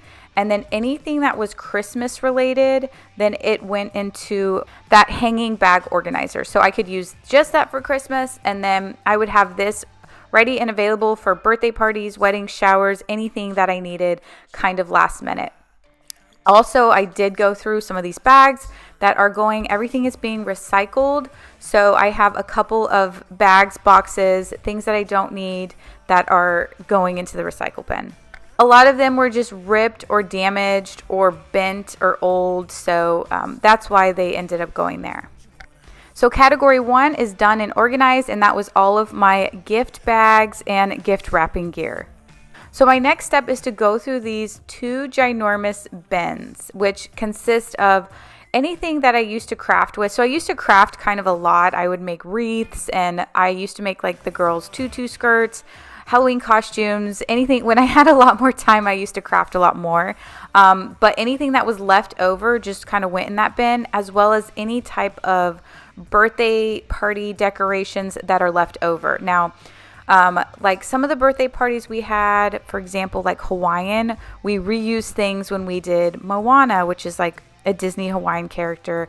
So we also had a luau. We also had like a pineapple party. So a lot of the stuff I do kind of reuse. And then as well as like all the princess parties that we've had, Elsa, we've had princess, and we reuse some of that stuff. So what I'm doing now is going through any of the birthday party type stuff that I can reuse. I'm going to condense it in a lot smaller box, and then I'm going to organize and categorize it so that if I were just needing to find, let's say, the Hawaiian leis, if I'm having a Hawaiian party or something, then I can easily just pull that out instead of going through this disaster of a mess that it is.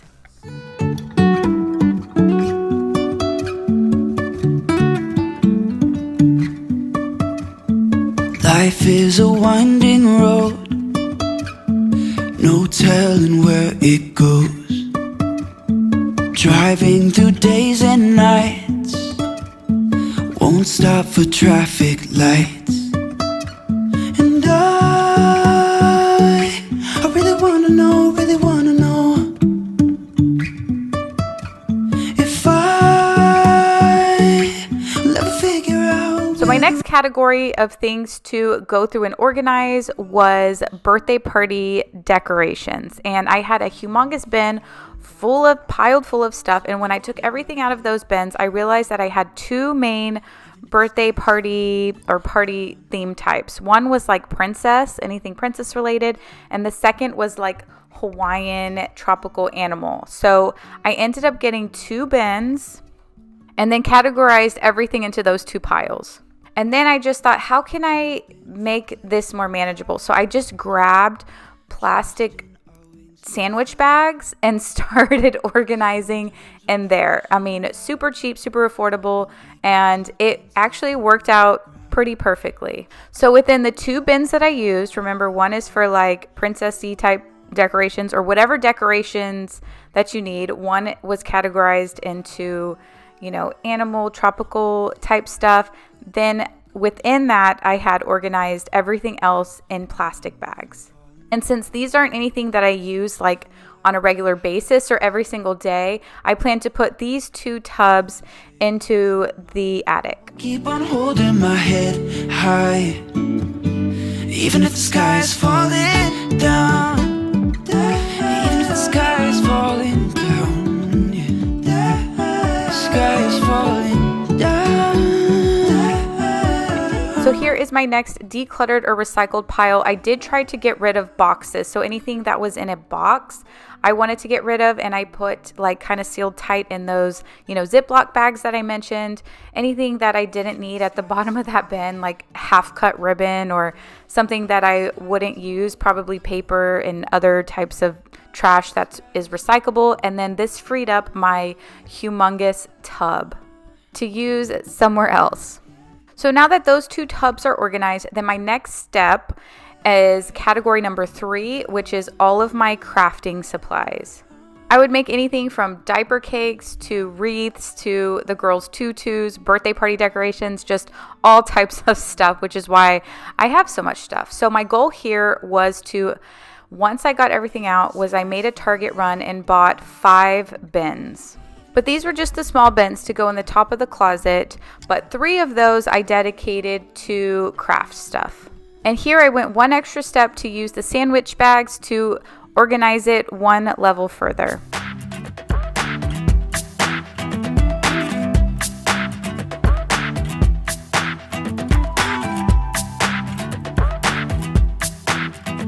My subscriber shout out goes out to Melanie. She recommended these to me in a comment. Actually, after I put away a lot of my Christmas decor, I purchased these from Amazon based on her recommendation back in January, and I hadn't gone through anything that I needed organized. So these things are so awesome. So what you do is you buy them on Amazon. I think they were under $15, but it just depends on how many labels you need. And it's super easy to use. You just download the free app, and then you take pictures of the items that you plan to put in a bag or box or however you're storing them.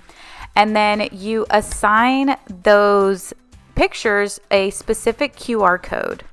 When you assign that Elephant Tracks QR code, you can select the pictures that you want to store in that bag or that box, and then you have to create a name for the box. So I think I just put something like crafts or something simple like that. I went ahead and put the QR code label onto the box, and then if I want to know, if I forget what's in there, all I have to do is pull up the app, scan the QR code, and then it will show me everything that is in that box, meaning all the pictures that I assigned in that box will be within that QR code on the app. Now, if I'm looking for a very specific item in the box, I can just go to find item. And then, for example, here, I'm just going to click on yarn. And then what I can do is scan several different QR codes, and it will tell me if that's the right box or not. So for organizing things that you don't use every day or that often, then I feel like these Elephant Tracks labels are the coolest thing ever. Melanie, you are amazing for letting me know about them so that I can share them with everyone, because I think this makes it so much easier. I also plan to use these for anything else that I organize, especially like Christmas decor, or like I mentioned before, things that I'm not using every single day and won't remember which box certain items are in.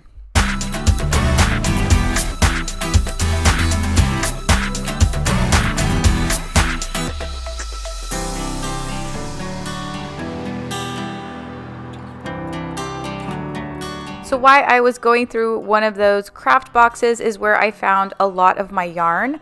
So this is why I like this little shelf thing, because it has a easy organizer for yarn. So you can just grab it and, cut it and go, and you don't have to go through different piles to try to find the right yarn that you want.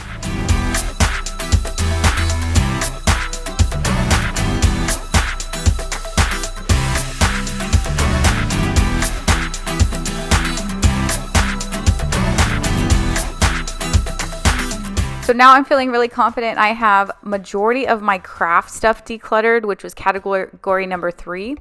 And category number 4 for this space is going to be actual office supplies. So again, I'm going to try and go through the rest of this closet and see what I can use for office supplies and what is not needed in this room. So I did want to take you down memory lane a little bit. This is actually a room in our downstairs area, and it always was an office, but we actually completely redid this space during the pandemic when I started working from home. We repainted, added new floors, and completely made over this room. So here's actually what it looked like before when I was starting to buy different office equipment. It still had carpet, and we were in the process of painting. And then as we, cleared everything out of the room, we actually hired someone. Chris ripped out all of the carpet and everything, and then we hired someone to come and lay these new tile floors. Unfortunately, after 2 years, the mess just continued to accumulate in this space, but it's also what helped kickstart me into doing some more home projects. But now that I have most of this closet finally cleaned out, then I can start putting those little bins that are labeled with those elephant tracks back up here. It's all about us. It's all about us. So I mentioned before that we go to a ton of birthday parties, and basically what this is just extra gifts that I have on hand in case we have to head out somewhere and I didn't have time to go to the store beforehand. I can grab a gift, I can grab a gift box, and then head out right before the party. Is anyone else kind of last minute like that, or do you plan accordingly? Let me know in the comments below. We won't regret it. So come with me, maybe we're meant to be a perfect melody. And I don't want this moment to stop. Time to go home. Don't want this night to end. Yeah, about time we stop pretending. So after going through the closet a little bit more, I have another pile of decluttered / recyclable items. It's all about us. It's all about us. We're dancing close together, making out, making out. It's all about us. It's all about us. There's a magic in your eyes, can't get enough. I can't get enough. It's all about us. It's all about us. Now I am on, I want to say the 4th day, and my task for today is going to be tackling this bookshelf here as well as the desk drawers. My final category that I want in this space is going to be office supplies, so that's what I'm going to work towards making this area more functional for. So after almost working through this whole project as well as a couple other disastrous spaces in my home, the first thing or the first tip that I have, along with using some of the home edit methods, is I ask myself the question, what is this space used for? And more importantly, what is it not going to be used for? So in order for me to easily maintain it, I decided this is not going to be my catch-all area. This is not where extra decor is going. This is not going to be a junk room. I'm only going to use it for those 4 categories that I have been explaining in the video. The next tip to help me make it not so overwhelming is start with a space within a space. So for example, I started with the items just on the floor. Then I went through the whole process of organizing those items, decluttering them, and then I did have some organizing tools as I started to organize. And then I went to the next space, which is the closet. And then I kind of followed that same practice. Because I can't get all of this done in one day or in one, a couple hours, that was the best way for me to do it, was tackle it space by space. Next, I actually categorize the items first before decluttering them, because if I can see that I have, 6 staplers, then I can start decluttering those. Whereas if I just pull out a stapler from a random area and I think to myself, oh, I need that, I don't have a stapler. And then I pull out another one a few days later, I'm like, no, I like this one better. Wait, where did that other one go? I feel like it was easier just to create smaller piles where I categorized the clutter first and then decluttered. The fourth tip is that I bought storage organization. I did not overly do this with a bunch of complicated bins. So for example, when I went through all of the gift wrap stuff, I knew that I needed something that would help store my wrapping paper, my boxes, and tissue paper, and all of that jazz. So I looked for one solid piece that could contain all of that. Anything else I had to kind of toss or decide that it's not needed.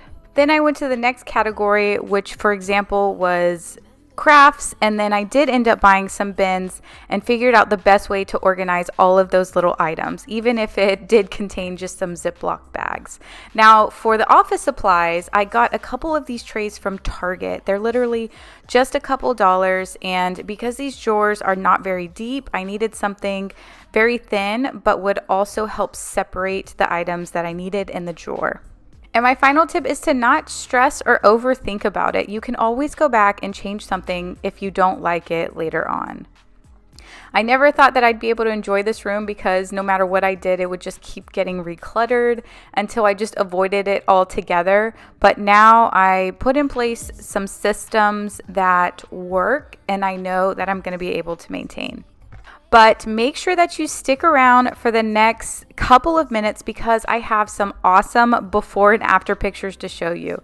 You probably don't remember how bad this space was in the beginning, but I'll show you a little side-by-side comparison. I'm just going to finish getting the rest of the stuff out of this room, kind of vacuum and pick up a little bit, and then show you my last decluttered pile. If you're not subscribed, I would love to have you join this awesome community. Trust me, we have a lot of fun. And thank you guys so much for watching. Now, here are the before and afters.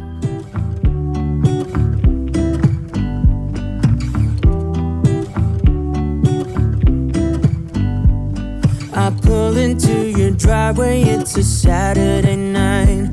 You look like $1,000,000 wearing that dress I like.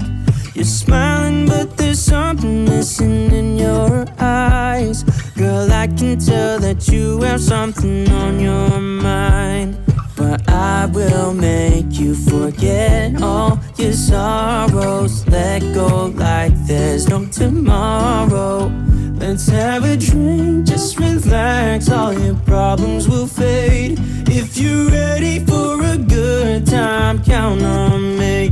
There's a party in the backyard, dance your problems away. I'm all about the good vibes, I know you're all about the good vibes. Do you know how much I love you, wanna see you smile?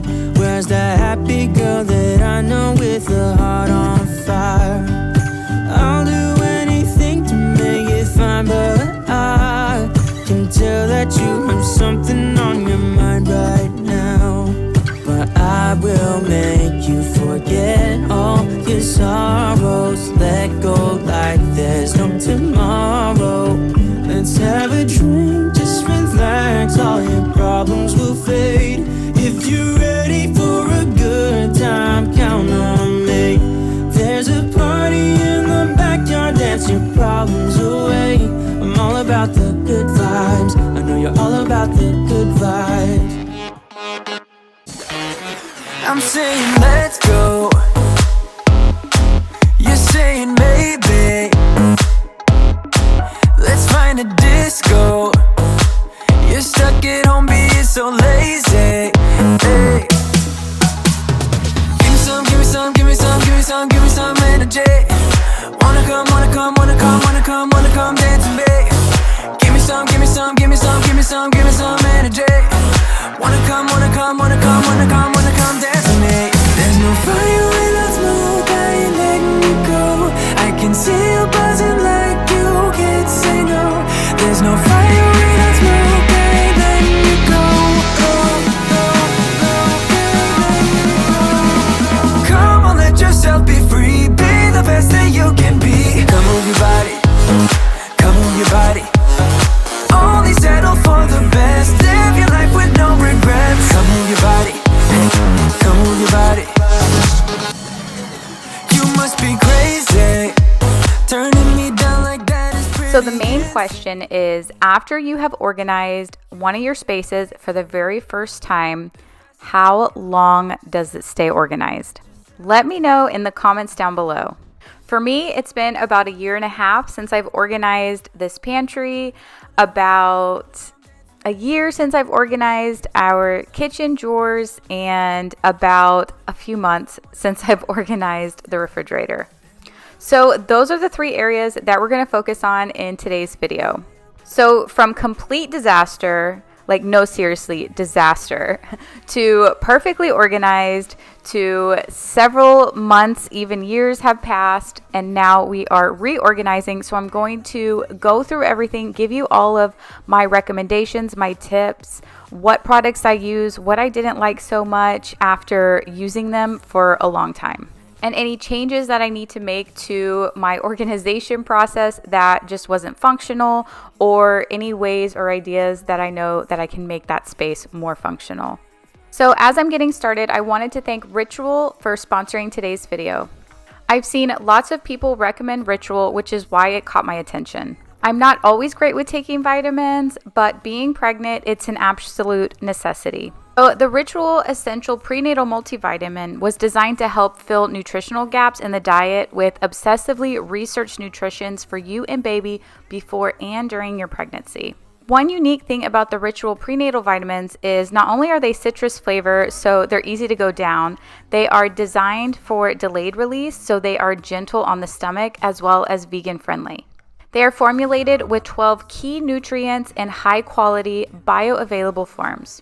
So the key thing about prenatal vitamins opposed to multivitamins is that they contain folic acid. So up to 1/3 of the population have a genetic variation that can make it difficult to effectively use folic acid. So this is why Ritual uses methylated folate to help bypass this genetic variation. This product is also non-GMO certified, gluten-free, and formulated without major allergens. They offer a subscription service that can give you flexibility and consistency you want.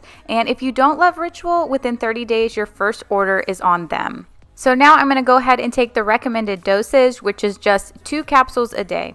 They also offer a daily multivitamin for your everyday needs. And in partnering with them, they are offering all of y'all 20% off your first order. All you have to do is use my link in the description code down below, and my code is MO20.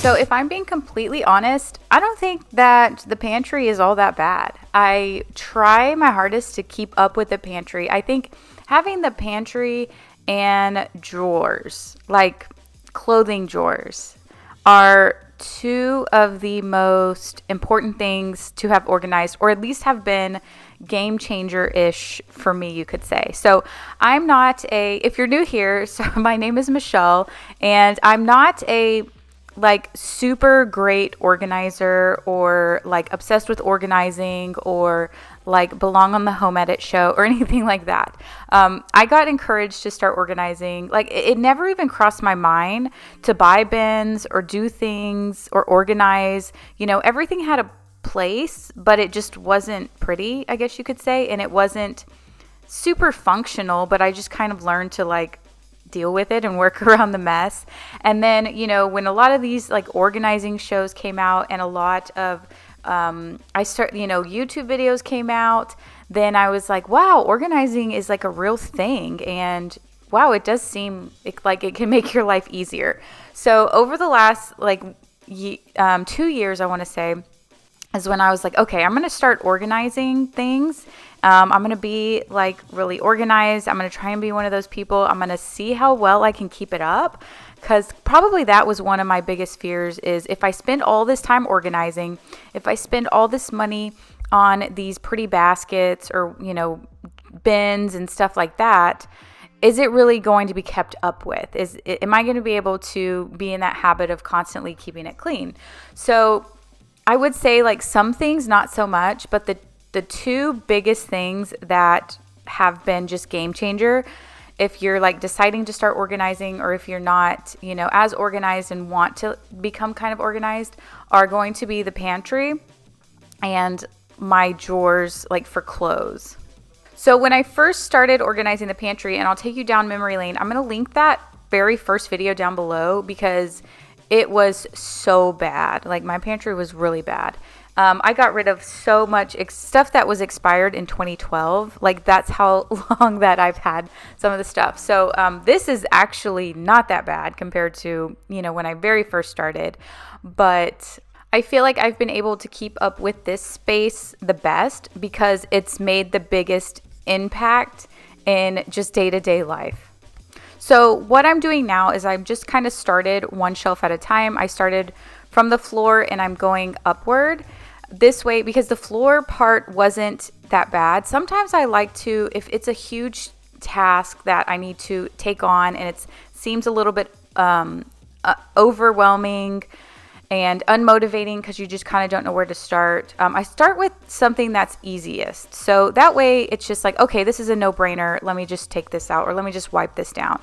So that's like kind of a no-brainer thing. So, breaking the project into smaller parts is really helpful. And then it gives you the momentum. So once you get like one shelf done, then you can say, okay, well, let me go on to the next shelf. Sometimes big organizing projects are like take absolutely everything out. That's what I did the first organizing project.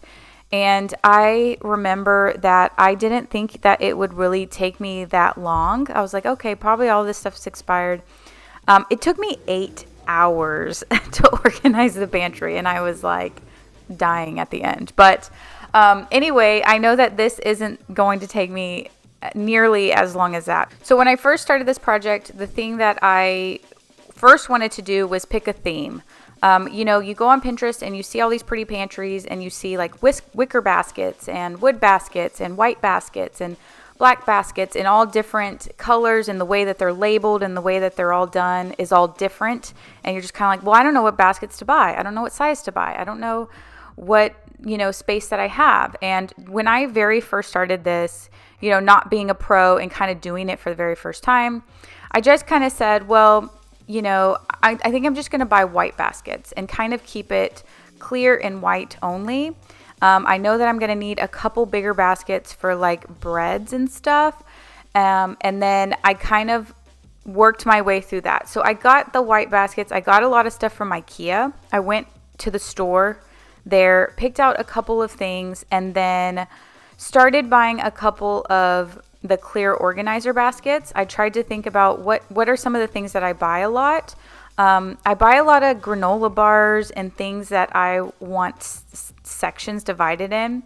So I went ahead and got some of those from Amazon.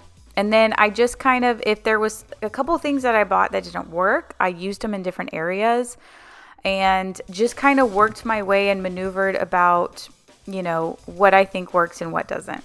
Later on, after I had organized some of the spaces, then I went and bought an additional Lazy Susan, just because there were some things that I needed afterwards. So don't feel overwhelmed if you feel like you have to buy like all of the bins right at the same time and get everything done and get it all picturesque and perfect. You just you start with some things and then work with and say, oh, well, now I buy, some of this. Maybe I could put this on a Lazy Susan, or I have extra backstock, like an extra thing of ketchup and an extra thing of this that go in the refrigerator, but I don't need it in the refrigerator until I'm ready to use it. So let me store some of that stuff in the pantry. So my goal was to make it feel really realistic for our lifestyle and not just pretty. Like what would the home edit do it like, or what would this person do it like? So I can take a pretty picture. It's like, no, what are the things I use? What are the baskets I need? And how can I best organize this space?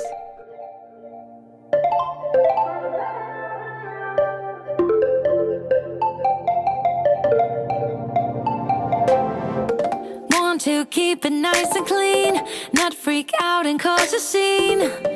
I try to hold it together, keep it together.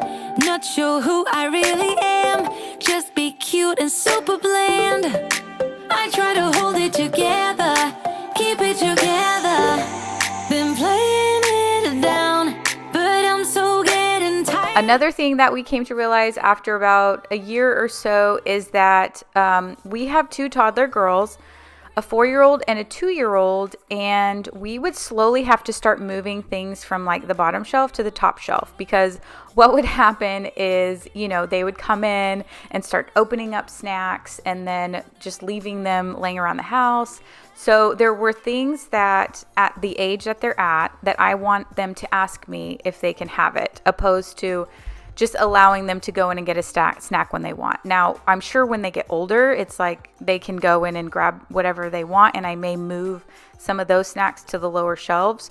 But for now, I realized that they, first I had them kind of on a lower shelf. They would just take things, like I just mentioned, open it, leave it out, go get another snack, open it, leave it out. And I'm like, you're just wasting snacks. So why don't you just ask me, and then I will see if you can have one snack or so forth. So picking kind of a functional space depending on your lifestyle and the other people in your house as well is something to also think about when you're trying to organize. 'Cause I've been feeling that crazy, and I need to lose control. So baby, put the record on. Baby, put the record on. Hit it. And I've been needing that crazy, and I gotta let it go. So baby, put the record on. I'm not gonna need that song. Hit it.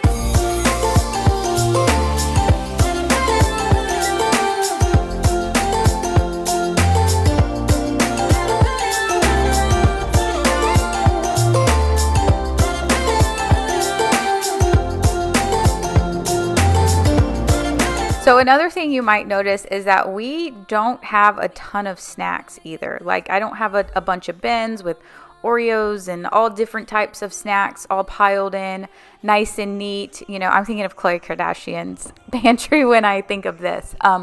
But what the reason being is that I know this sounds contradictory, but I'm a huge snacker, and I cannot have snacks in the house because that's the only thing I will eat. And same with my kids, same with, whatever. So what I try to do is keep the snacks in the refrigerator, like snacks like fruits and stuff like that, opposed to just having a ton of easy processed food laying around, easily able to grab in all of these bins and stuff like that. So snacks are kind of minimal because I like them so much, and it's just easier for me not to have them, or at least a ton of them, in the house that are easily available for me when I will have to think about forcing myself to go and grab a piece of fruit opposed to grabbing, a handful of cookies.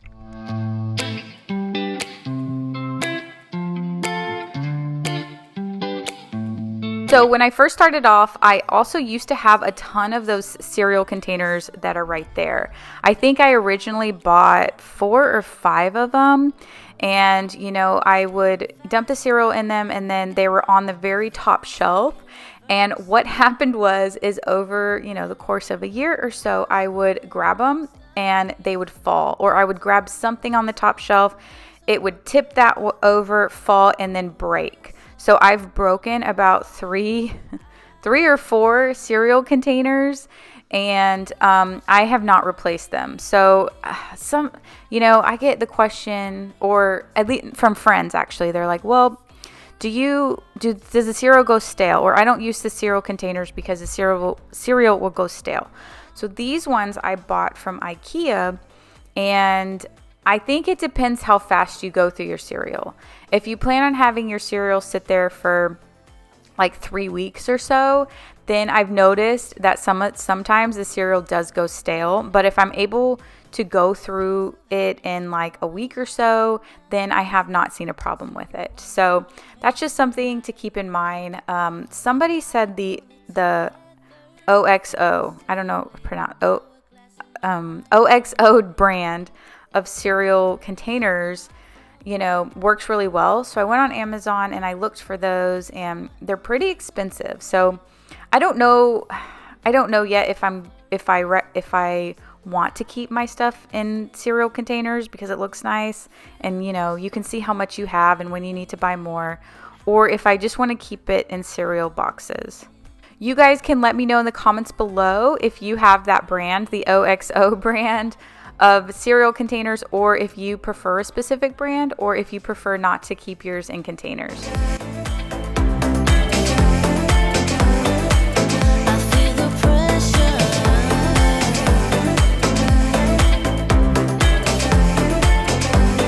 So another thing is our top shelf got so cluttered. The reason being, like I mentioned before, is we started putting candy, and I think like when we get Halloween candy, Easter candy, any type of candy like that, it all goes at the very top shelf, obviously, so the kids don't get it. So anything that needed to be organized in our pantry, that was the number one thing that I wanted to go through and fix. So I realized because of that, I needed an extra container or something to store in the excess candy or anything that I need out of reach of children, which I had not thought about before. Life goes up and it goes down. I know my mom taught me that. I figured why we fool around so little, and we keep track of time, being so serious. Idiots thinking it will matter, keep me company downtown before the clock runs out. Sun is shining but the rain is... So let me just remind you what it looked like real quick. Like I said, not terrible, but definitely needed some love. And then I remember all things must pass, but I'm not gonna wake up. I'm not ready, let me have another day. Don't wake up. And here is what it looks like after. Cleaned up the top a little bit, got a new container for some of those snacks and candy that I want to keep higher up on the shelves. Went through some of the food, the expired food, and got rid of, and just kind of reorganized everything. Also was able to clean off all of the shelves and inside of the baskets, and pretty much just keep it simple, clean, and as organized as I need for the space and the family that we have. Details that actually mean something. Sun is shining but the rain is welcome too. Friends are nearby, don't need another view. Time is not on my mind, but then it's you. Oh, I love it when the love comes around, and then my next project area in the kitchen to reorganize are some of these junk drawers. So one issue is these never-ending cords. These range from like iPhone chargers to like the tablet, the kids' tablets, to Chris has an Android, I'm an iPhone user, so we have two different types of phone charger cords, and we kind of use this drawer for more of like electronic stuff and plugs, flashlights, and then also some extra like nails and anything that came with something. Like a lot of the light fixtures we change out came with extra parts, so anything that was extra I have in little baggies in the corner that go to things like that. The two white bins in here are from IKEA, and this is just a picture of what it looked like before I had any type of bins in there whatsoever, and before I organized this drawer for the very first time. So the main downfall of what's not working in this space are mainly the chargers and the flashlights. And I will say that the girls come in here and they try and look for chargers for their tablets, and they just start grabbing all of them and unrolling them to figure out which one will work for their tablet. So my goal here is to create 3 different sections for the different types of phone chargers. So one would be for like my iPhone charger, the second one would be for Chris's Android charger, and then the third one, the third main space is going to be for it's like an Android tablet. I don't know what type of charger that is, but basically that's my goal in this space, is to really define those 3 different chargers so that we can pull it when we need it. Also, back then when I had organized this drawer for the very first time, I bought these little cord magnets, and they're like little ties so that you can roll up the cords, and then the magnet part, you wrap it around and the magnet will keep it in place. So these come in different colors and I got them on Amazon and they stick together. So basically what I'm doing is going to wrap the cord up in like a little ball, and then you get the magnet. It's like a tie, but they're rubber, and then you wrap it around the cord so that it will stay rolled up, and then you can wrap it around as many times as you need to. So depending on if the cord is like thicker or not as thick, and then the magnet just holds the cord together. So what I've noticed over the last year is that the problem is that once these little ties or magnet things get untied, then I'm the only one who goes back and ties them up. So this is why I'm going to go back through this area and figure out the best way that I can make this space functional to where it doesn't get like that again. Let me feel your love again. 'Cause I've been running round in circles screaming out your name. Take me to a different place. Just the two of us and we can stay up all night. Kissing under street lights.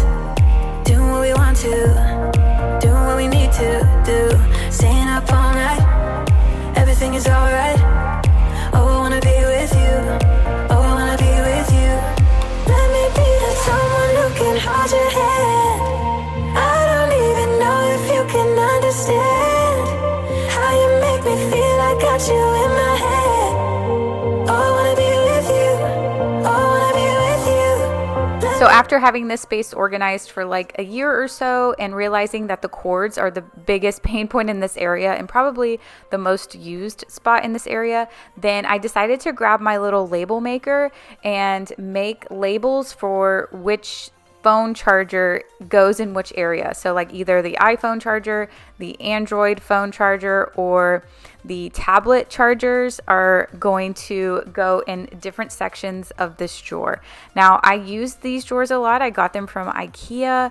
I cannot find them online, but I absolutely love them. I have 3 of them in different drawers as well. So the Android tablet charger is going to go in the front. That way, if the girls need to grab it for whatever reason, they know that it's always going to be in the very front section. Mine's going to be in the back, and then Chris's will be in the middle. So now they know which one it is, and hopefully we can keep this drawer a little bit more maintained. Just the two of us and we could stay up all night. Kissing under street lights. Doing what we want to. Doing what we need to do. Staying up all night.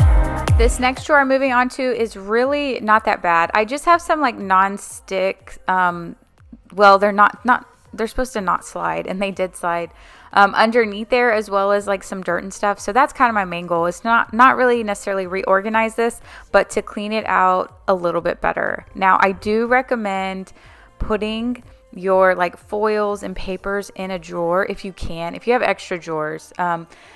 We used to keep them in the pantry, and when I reorganized everything for the first time, then we moved them into this drawer, and it's so much easier to find. So this next drawer is kind of another junk drawer that's accumulated a lot of clutter that I'm gonna go back through and go through. Now, I don't know, this is all like random stuff, and I think when I did one of my really big kitchen organization, I got a lot of negative feedback just for having stuff and why I'm not a minimalist and why I have all this stuff. I should just, get rid of basically everything except for one item of each thing. And I got that from multiple people, not everybody, but I guess that's why I'm very vocal about like, I'm not a minimalist. So I don't want you to come on here thinking that you're getting like minimalist motivation and it's not what you expected. So I have nothing against being minimalist. Trust me, not at all. I think the concept is absolutely great if it works for you. But like some of the feedback I was getting in earlier videos was like, why do you have more than 2 pans? I didn't know I wasn't allowed to own more than 2 pans, right? Like I have more than one person in my family.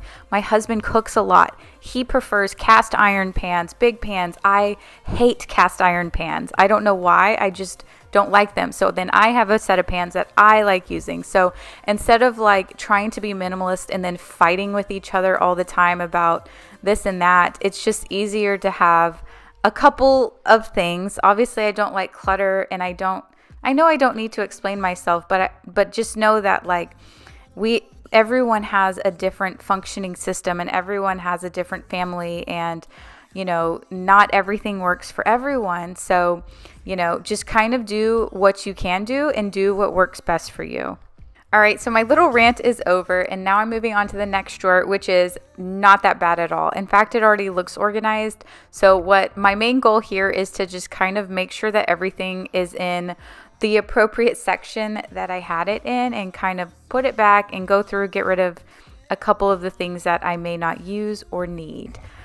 Here again is one of the other of those white organizers drawers, and the reason why I like these so much is because it really does help keep all of these little things contained without having to buy like 6 or 7 different drawer containers.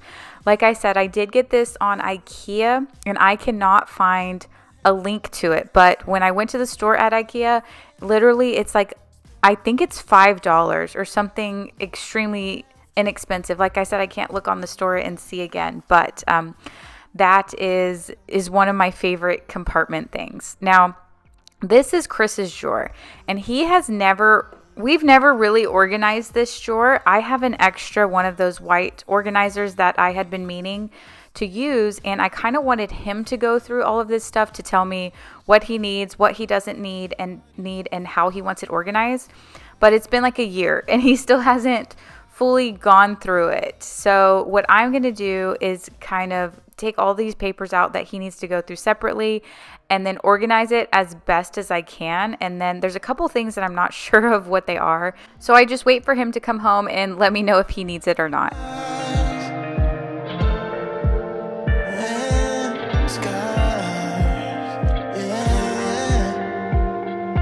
Let's get unpredictable tonight. You and me and vodka cola light. And I'm putting myself in situations, standing on my own. They say that you love a confrontation, and that everybody knows your white lies, white scars, wild nights, dive bars, burning me out, you're burning me out. And I'm putting myself in situations. So as I was taking everything out, I was trying to categorize it as best as I could on the counter. So that way I had it in different sections, like the batteries or whatever it may be, so I can go through it then. Now, like I said, I didn't know what everything was and if he needed everything. So some of this stuff was a little bit difficult to organize if it's not your stuff and you're not sure what it's used for or if it's necessary or not. So I definitely tried to organize it as best as I could. So here is the white tray that I had stored that I planned on using for this drawer already.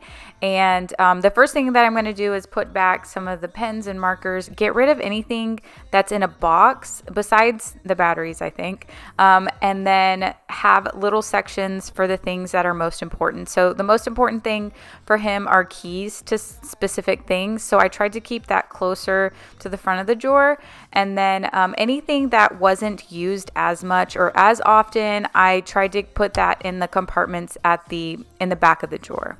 I kept the space on the left open. The reason being is because he will have a lot of papers, or there's important mail that needs to be looked over, things that he needs to kind of take action on. So I didn't put any type of compartment or drawer or bin there. So that way it's open for papers, mail, more important type things, and it can fit in that space.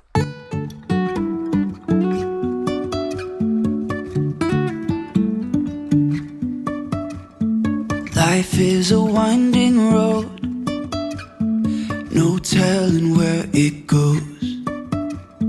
Driving through days and nights, won't stop for traffic lights. And I really wanna know if I'll ever figure out where the road goes. So what is the hardest space for you guys to keep organized in the kitchen? For me, it is the refrigerator. For me, it doesn't stay cleaned and organized for more than a couple weeks, or maybe not even that at a time. Now, when I very, very first organized the refrigerator and like added containers, those are liners, which are amazing. Those are probably my favorite thing to have in the refrigerator. But I used to have like all of these containers, and I'd really tried to make it really pretty, like a lot of the other YouTubers. And what I found was that a lot of the stuff we eat changes a lot. So, or we have like leftovers, or we have boxes, or we need to put Tupperware in there. So I ended up like taking a lot of the containers out, just saying that that's not how it works best for me. So yeah, we also tend to have a lot of old food and expired food that I need to go through more often. I need to do it every time I go to the grocery store, which is about once a week, but sometimes I don't. I like leave really fast. I go to the grocery store and I'm like, oh man, I don't know if I need more of this or that, so let me just buy more of it, and then not knowing that there's like still a little bit left. But overall, the number one thing from when I very first organized the refrigerator was getting the refrigerator liners. That way you can just take the liner off and wash it, instead of having like getting stuff all over the shelves and having to take those out and clean them. And then not having so many containers. I do have a couple, but not overwhelmingly overloaded full of containers. But since I don't have like a ton of refrigerator tips, then I want you guys to leave me a comment down below and let me know what is the best thing that works for you as far as keeping up with your refrigerator, keeping it cleaned and organized, and give me all of the tips below. And this way you guys can check out some of those comments and some of those suggestions and see a little bit more of what might be helpful for you.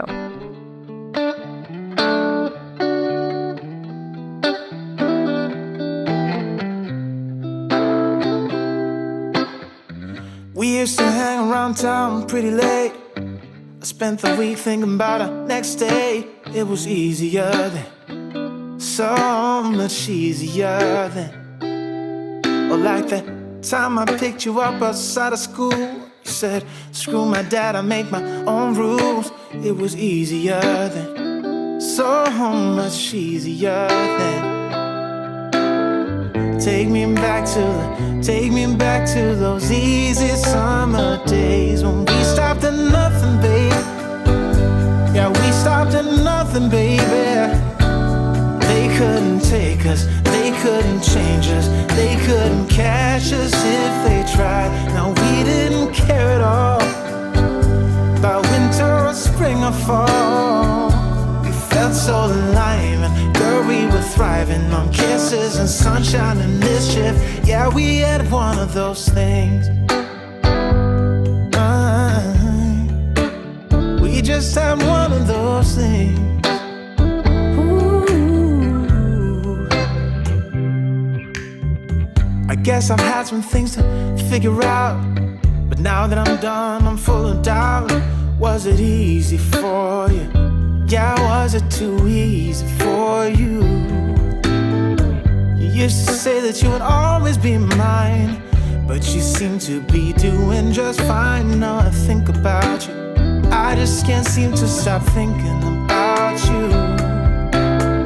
Take me back to those easy summers. If you can't tell by a lot of the foods that I buy, they're all really like simple type things, like lunch meat for sandwiches, yogurts, fruit, for snacks, and then like salad kits for lunches. So I have not been the best cook person, or like things that I need to check, right? Like this cheese that is so moldy, like it's probably been there for a long time. So kind of embarrassing, but that's just sometimes how it goes. But I am not the best at cooking. I am more impatient, so I don't like enjoy cooking, but sometimes I will go on sprees where I just want to try new things and cook a lot. And then there's times where I'm like, I need it to be as simple as possible. So Chris does cook a lot more than I do, or let's say like he'll grill. So that's why I don't have a ton of like things, lots of vegetables, chopping up things for cooking.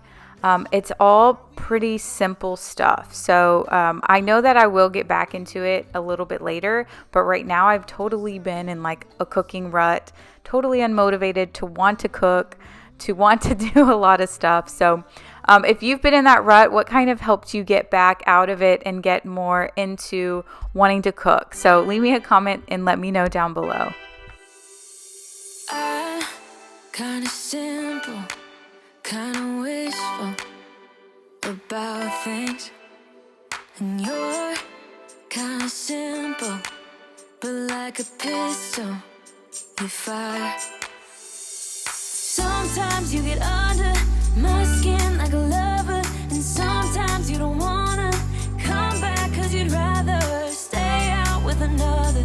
So summer is here, and I found all of these cool little easy fruit cutting tools, gadgets on Amazon. I've seen them before. I've just was like, oh, I'm not gonna buy these and cut them up and cut up my fruit. And then over the summer, I'm like, we eat so much fruit that it would just be so helpful to have all of this stuff handy and make it so much easier for me to like want to cut fruit and stuff.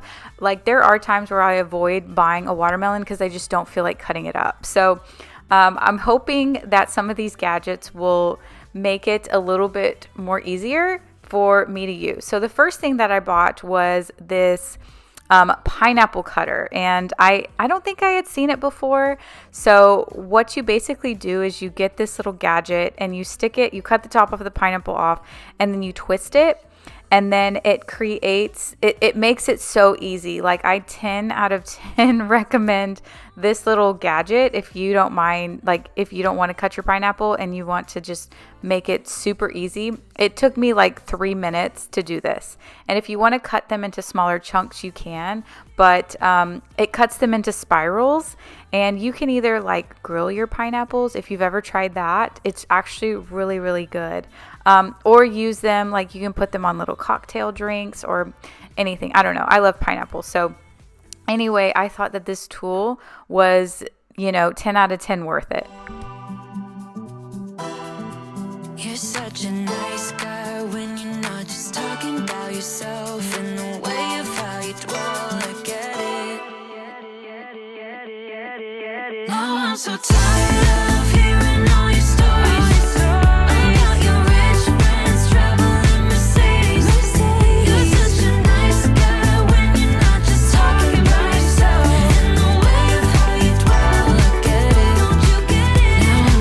The next thing that I got was it's like a watermelon cutter roller, so that you don't have to spend all this time cutting up your watermelon. So basically you just cut the watermelon in half. I cut it long ways, and then I cut off the end of it, and then you just grab this thing and literally just push it in, and then it already creates watermelon chunks for you. Again, 10 out of 10 recommend this. This watermelon was a little bit softer, so that's the only thing, is that it kind of mushed it a little bit, but not too bad. I still recommend it. But if you get like a watermelon that's maybe a tiny bit more ripe, where it'll actually cut it in like perfect squares. So this was so easy. I literally only made 4 cuts, cutting it in half and then cutting off the 2 sides, and then rolled all of them up, and it was all pre-cut. So again, I 10 out of 10 recommend this if you don't like cutting up your watermelon. It also like keeps all of the juice inside. So if you like making little drinks or using watermelon juice for whatever reason, that's easy as well. The next little thing was this grape cutter, and it's not necessarily necessary for everyone. This is not a new tool. I've seen these before a lot. The reason why I bought this was because I've actually had an incident where Sailor had choked on a grape.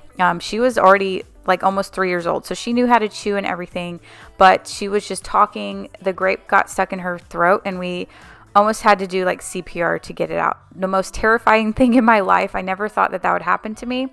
So I wanted to buy that. I have more kids on the way, and I get nervous buying grapes for them. This little strawberry cutter, it cuts the ends off the strawberries. I already had this, and I also really like having this as well. So just a couple little gadgets that I bought that I do recommend. So it just makes cutting fruit a lot easier, and I do recommend all the little gadgets that I found on Amazon. But I really hope that you guys enjoyed today's video. Make sure you give it a like if it gave you some sort of motivation to go back and go through some of the spaces that you haven't organized in a while. And if you are not already subscribed, then I really would love for you to join this amazing community and click that subscribe button. I have some more projects on the way that I would love for you guys to join me along this journey on. But here is the after picture, and I will see all of you guys in next week's video.